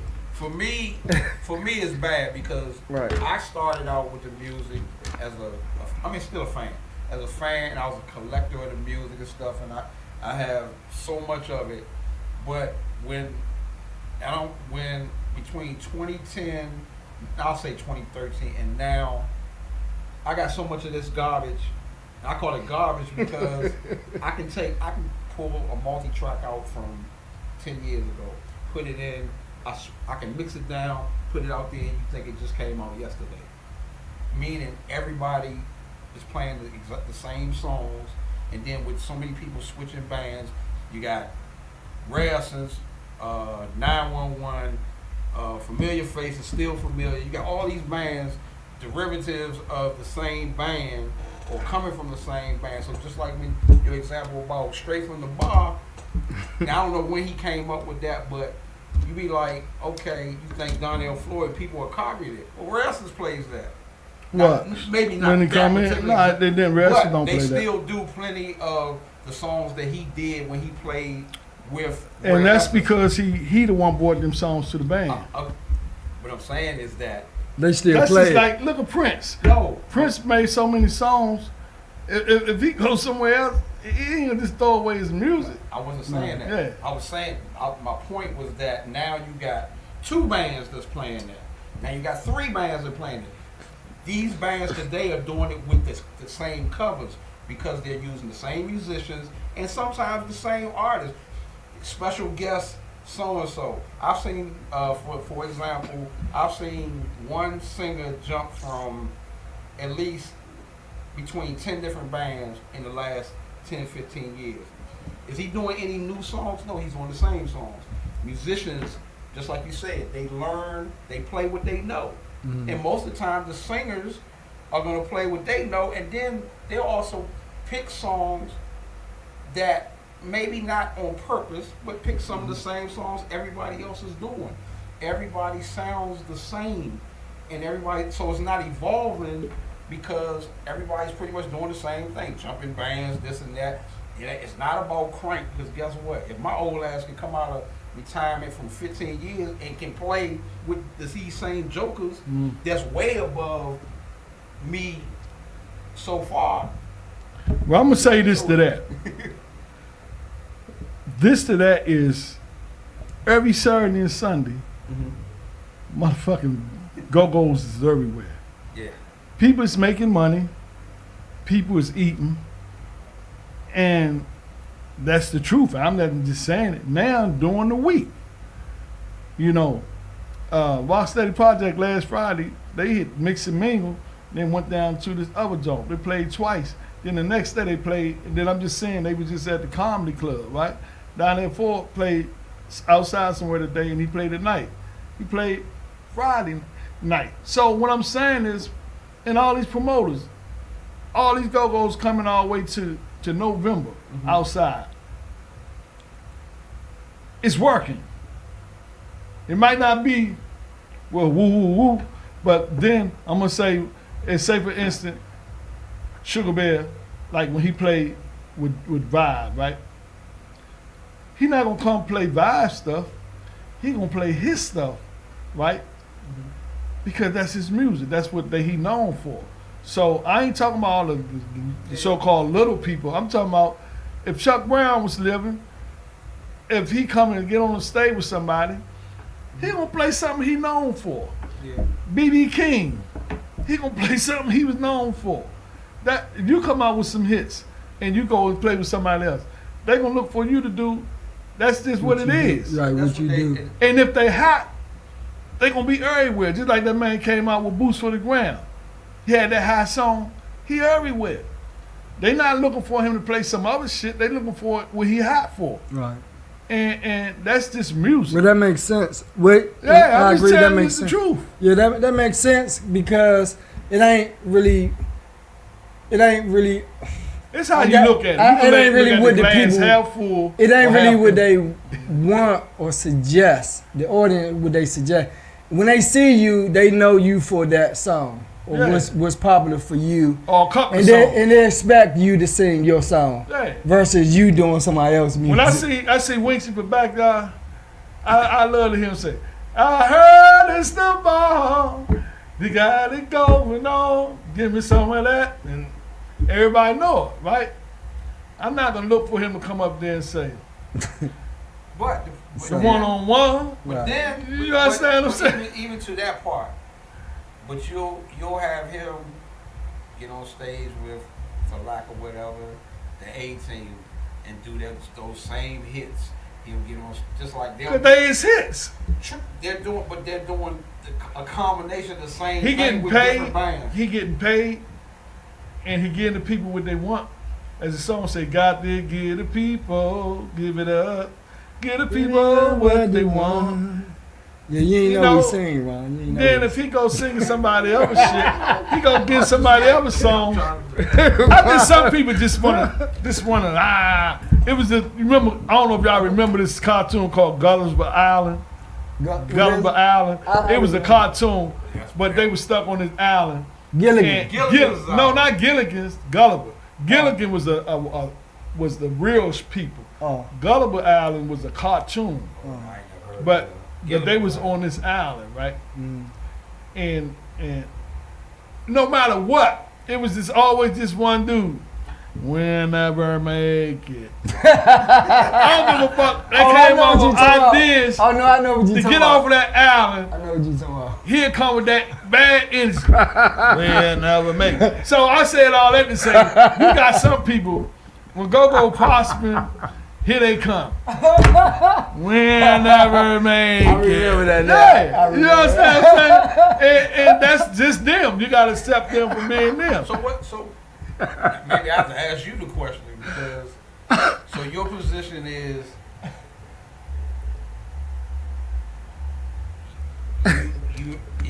it's winning, it's working, everything's My good. position is with go-go, Yeah.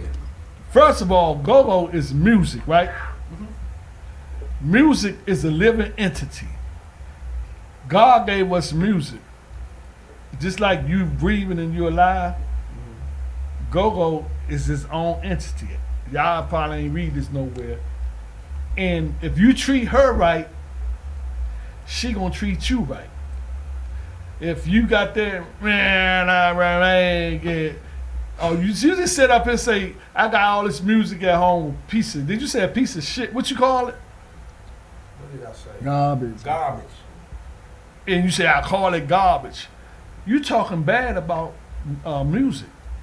She don't appreciate that. So once you start looking at it and the mentality of what it is. Cause see, What I'm saying is, no, you let me finish. no. So Let me clarify. When I say it's not worth anything to me in a sense because most of it is a lot of the same old thing, and then on top of it, in comparisons to that Reyes' tape. clean that shit up real good. Go ahead, I'm getting to clean it up. That Reyes' tape that got away from the '80s or that popped and I couldn't get that junker back, and it's a classic. You know what I mean? Or maybe a '90s backyard or whatever somebody else deemed. It's what somebody's garbage is somebody else's treasure. Right. I might die, and I told my wife, I die, get rid of all that shit. I don't give a fuck what you do with it. Get rid of it. But why it might you be hold on treasure to somebody. it? Well, If it's garbage, right? You're supposed to clean your house. You don't want garbage in your house. No, I'm saying It starts smelling up the I house. did give you a time period. I didn't say I got shit from the Cleaning 70s. it up. No, I'm not. No. Now, where you going hard on her for, no, though? I'm trying to let him because he asked me. No. He asked me what I think, and most people don't think like me. Right. So I'm trying to No, I explain. get- Listen no, out. I'm I- trying to explain No, to you but how I I was think. trying to. And once you change that set, the next man say, you sitting on a fucking gold mine. You just don't know what to do with it. You understand what I'm saying? So that's why Yeah. that's why I was clarifying. He cleaned it Because up. I gave you a time period. I didn't say all my shit. I didn't say the first 10,000 units I got. I said a certain time period. Now it might be something like you say. It's garbage to me because guess what? I don't want to hear this shit. Especially. But you hold on to it. You won't give it to nobody. Why you hold it? Why you hold it, Ron? Why you hold it? I want to give it to me. I take it. Well, no. Well, No. One reason because there is multi-tracks. Second of all, I know how I get a lot of stuff from people that's not supposed to be in the street. So I respect they want to keep their garbage to themselves, although I got it. So I'm not gonna just give it to anybody, and then it could potentially get some sound man or engineer in trouble or something. This is what I try to get people to do.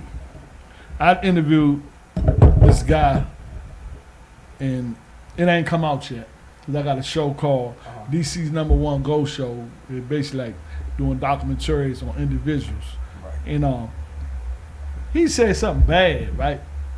Oh, About go-go. music? Oh. But he played go-go every damn week. But he just saying, it's in a fucked up state of reality. It's bad. It's woo-woo-woo. I said, well, I ain't gonna agree to them terms and conditions.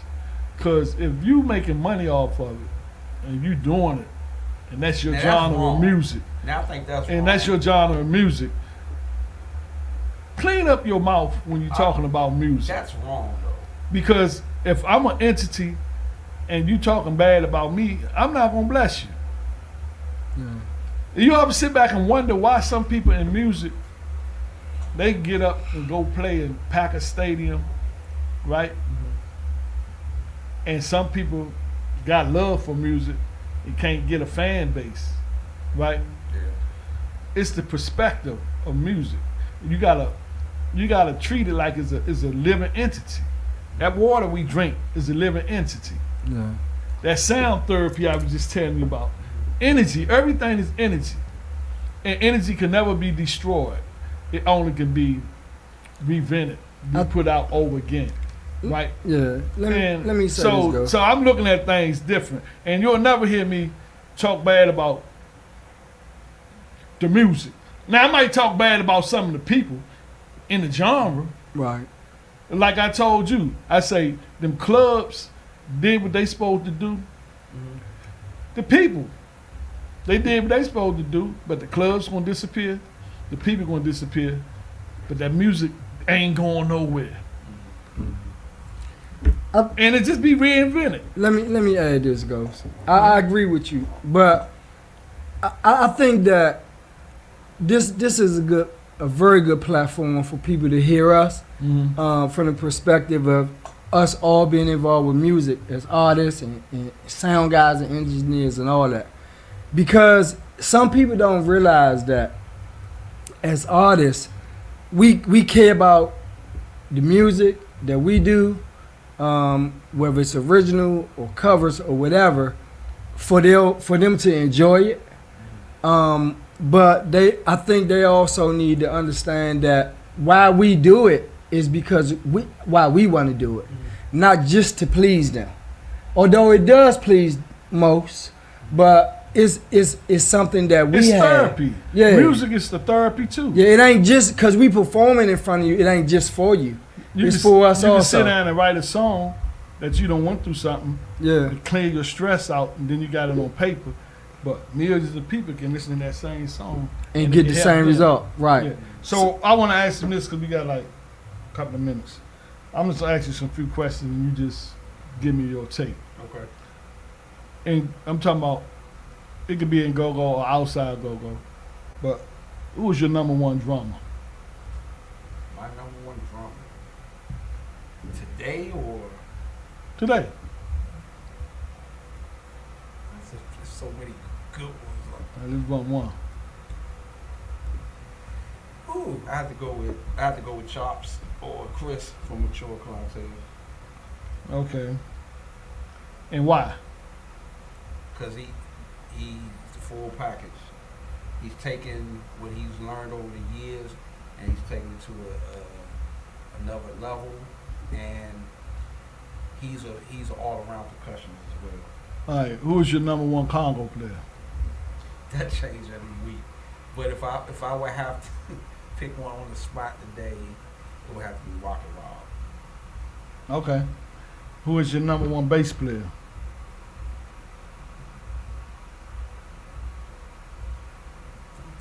Stick out to me, bass, because all these church bass players, they like that. The guy from I don't know his name. I would have to go with the guy from Backyard. I don't know his name though. Oh yeah. I don't know his name either. He different. They used to have a different bass player, but he been with Backyard for a while. Who was your number one You lead? said it didn't have to be go-go? No, it can be Okay, I would on say an instrument. Period. it would be then it would have to be Jarrell, and he plays bass for Ronnie Ron, but he plays it all. Okay. Who was your number one lead talk on the mic? Oh, definitely rapper. Rapper dude? Yes, sir. Okay. Ain't nobody better. Not one. And that's an all time. Oh yeah, that's your opinion, right? My opinion. Yeah, You were asking me. Yeah. You say of all time. You were asking me. Who you with? No, That's the rapper dude. Finish my question. Oh. See, Yeah, I asked you I that's know what I'm why saying. he was- Nah, because when you say Yeah, of go ahead. all time, I was like, yeah. that's a high honor to Yeah, Curry. that Joker. I never met him. Don't know him at all. But I don't know. That. But I can look at other people because he got a lot of people that try to be like him, Absolutely. and I can look at There may be people that's trying to be People- like him that might be better than him now. But you said even when I see people like, to me, you know how Jordan on the basketball, he on the so when I see guys up on the stage with their hat flipped off backwards, and that's I'm looking at the rapper dude, right? And they be directing the band and this and that. I'm looking at they come up under his umbrella. You feel what I'm saying? Not saying that's bad or good, but everybody look. A lot of people came up under Funk and Lil Benny umbrella back then at the time. Yeah. So, okay, that's rapper dude. So who is your favorite? Who's the best PA man, mixing PA man out there of all times? all time or I have to go with Big Al Winkler. Okay, I have to cool. go with him. Yeah, he good. My number one and number two is Al and Googie. Googie, they was where Essence you can't go was wrong. playing outside, not this summer but last summer, and they had this funny looking board. It was a digital board, and I was talking to Googie. He said, "Nah, man, I'm just looking at this motherfucking board." He was like, "Well," he said, "I'm gonna have to make it work." And the board when Essence played, and then Essence wasn't even the last band.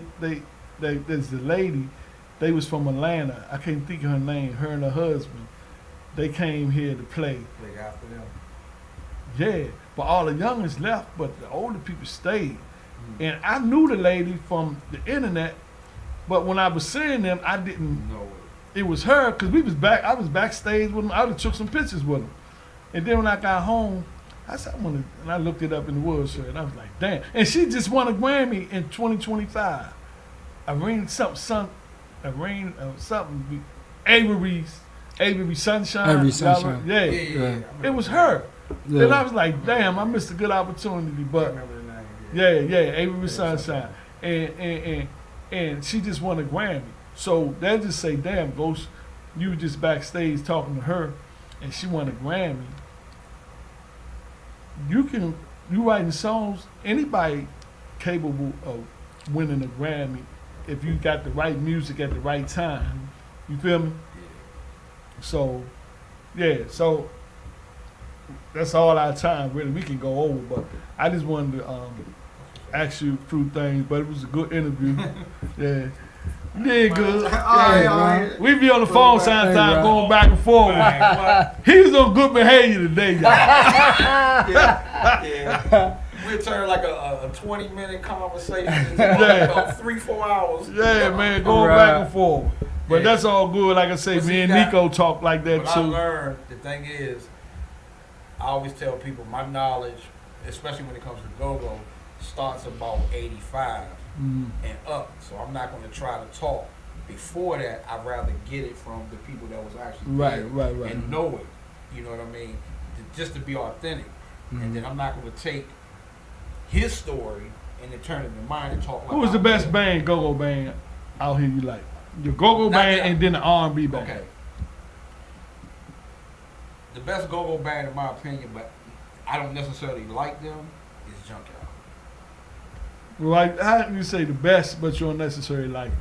Because I can critique somebody and see what they're worth and what they mean to whatever. And matter of fact, like Beyonce is maybe the greatest entertainer. I have no interest in listening to any of Beyonce's music, but it doesn't take away that she's who she is. Junkyard, in my opinion, is the best go-go band, is because their energy in go-go is unmatched. And quite frankly, I really feel like they're the first go-go band, because the other bands came from different genres of music. They came under the originators and learned from them, and then and you gotta watch Icahn's interview with Kato, and he said it. He said everybody that came up in those '90s, Junkyard was their Chuck Brown in rare essence, and that's a high honor. When he said that, because I don't know anything about the '90s. He said Junkyard. So like, let's say I'm AMF and you're Pepworth, so we would look up to Rare Essence and maybe Chuck Brown as we're in the game. So the '90s bands, they would look at Junkyard as like the old guys, or the band they looked up to or who aspired to be. And when that guy, and I just watched his interview like a couple days ago, and I was like, And I've always thought Junkyard was the best go-go band. I used to compare Junkyard to EU of our time in the 80s. Meaning, you put Junkyard on the show, nobody should play after Junkyard. Junkyard changed when they started playing on real instruments. Everybody liked the Junkyard back in the day. Yeah. Because they was little kids Right. hitting on the buckets, and Lil Mike sound like Lil Benny. But the bands Rare Essence was looking up to Chuck, right? Yeah. But the Petworths and must be pouring down outside. Supposed to. Yeah, it's raining now. So You talk the rain into existence. so we looked up to the Rare Essence, and then when Junkyard started getting the real drum set and the music and all that, I ain't never see Junkyard slump. It's like a certain energy they had to have, and then they did original music. You feel what I'm saying? They're sick. I was looking at Bud. I was talking to Bud one time years ago. We was playing out Virginia with my son that band H2O, and they came in the jump. They had on shades and shit. They were just chilling, right? And I sat there and talked to them. They were just calm. They hit that motherfucking stage. Yeah. I was like, damn. Yeah, Big Duncan was kicking back then. I think he's trying to kick a hole in that bass drum, but it's like the energy, man. And that's everything. They were, I ain't never see them. They were bred slump. for it. You know, like you could say like wrestlers, they were the young dynamo, so they was this air raid. You know, back in the day, they were like a different kind of band before they started playing go-go. EU was kind of a rock band before they got into go-go. Junkyard born into it. Yeah. And music I look at music, big piece of clay, and you can shape and sculpture what you want out of it. You know what I'm saying? Yeah, like I said, I'm not like I said, every junkyard I ever got cranked, but I'm just not. That's not. Yeah, you ain't. Not Yeah, my you thing. ain't going. You won't go out seeing them. I would be more of a probably backyard without the timbali part. Like I'm not big on timbalis, although I understand that's what make them dance. That's what get them up and dance. Well, back down too, before they did a whole lot of timbali stuff, they had crucial pockets back in the day, and that's what I used to like before. Then but the when pockets will make you timbali- dance though. Yeah, the pockets make you dance. Pockets good to Back listen then, to. listen. Remember you say you used to listen to people. Huh? Back in the day, before all that timbali stuff took off, they had crucial pockets. They even hit like the one-on-one beat just changed a little bit. Just listen to that old music and watch some of them old videos, right?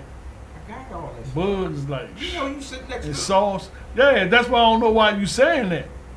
because I'm saying me, not look. Ain't nobody behind Ron, so ain't nobody gotta listen to Ron, cause Ron don't have followers. But if you asking Ron what he think, that's just what I think.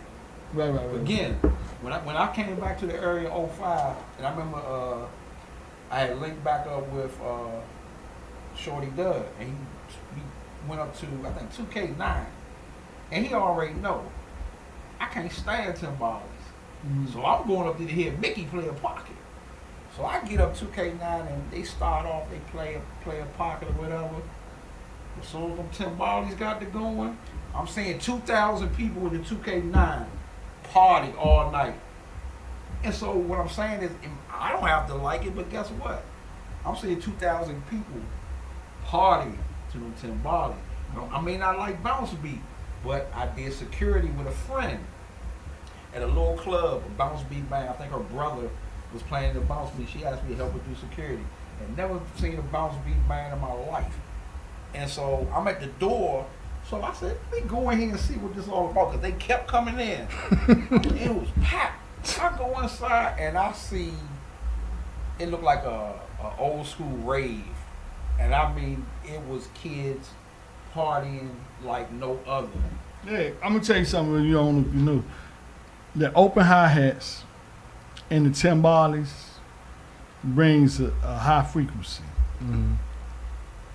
Some people call it noise, but it ain't really noise. It's like hyper. Like back in the day, when you start in the go-go, treble funk, you say first gear, second gear, third gear. First gear, you starting on the pocket. Later on, they switching gears. You're in the second gear, getting the height. By the end of the show, you in fourth gear. Motherfuckers sweating. You understand what I'm saying? And that's how it was back then.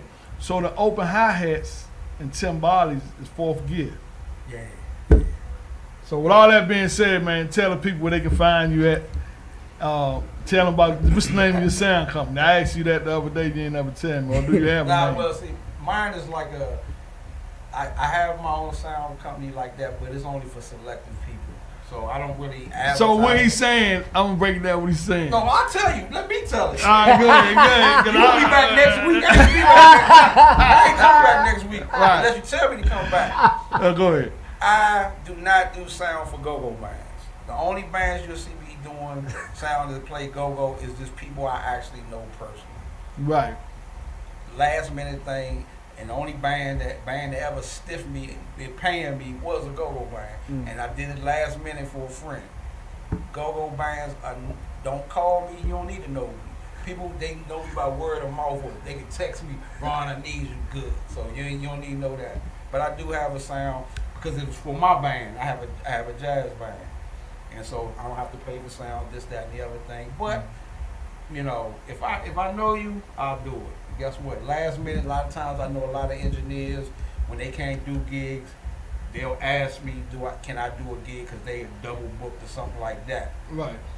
If it's a go-go band, guess what my answer is? No. What's the name of your jazz band? Music for All Minds. Okay. So I pretty much covered everything. I'm gonna have you back, you know. But so yeah, that's it. You got something you want to say, Shook?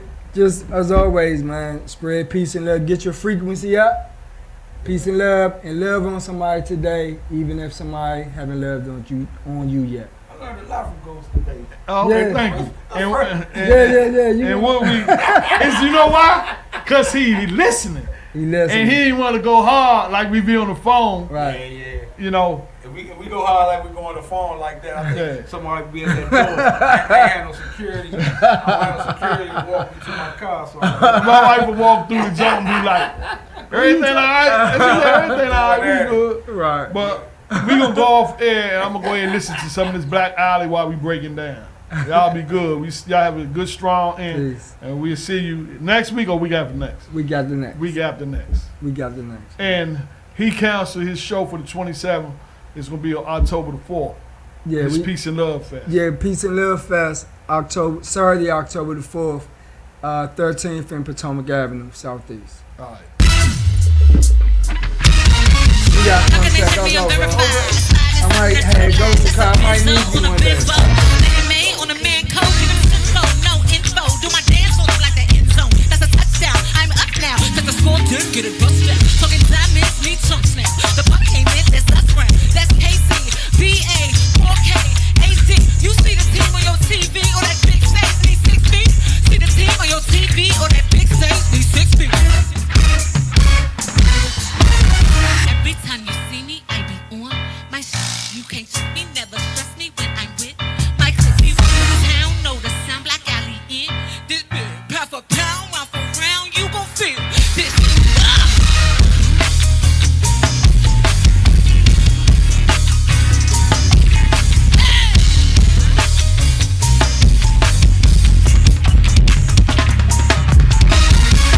You cannot check me, I'm verified. Lame hoes, leave them terrified. Bank rolls, need them certified. You know what you roll, how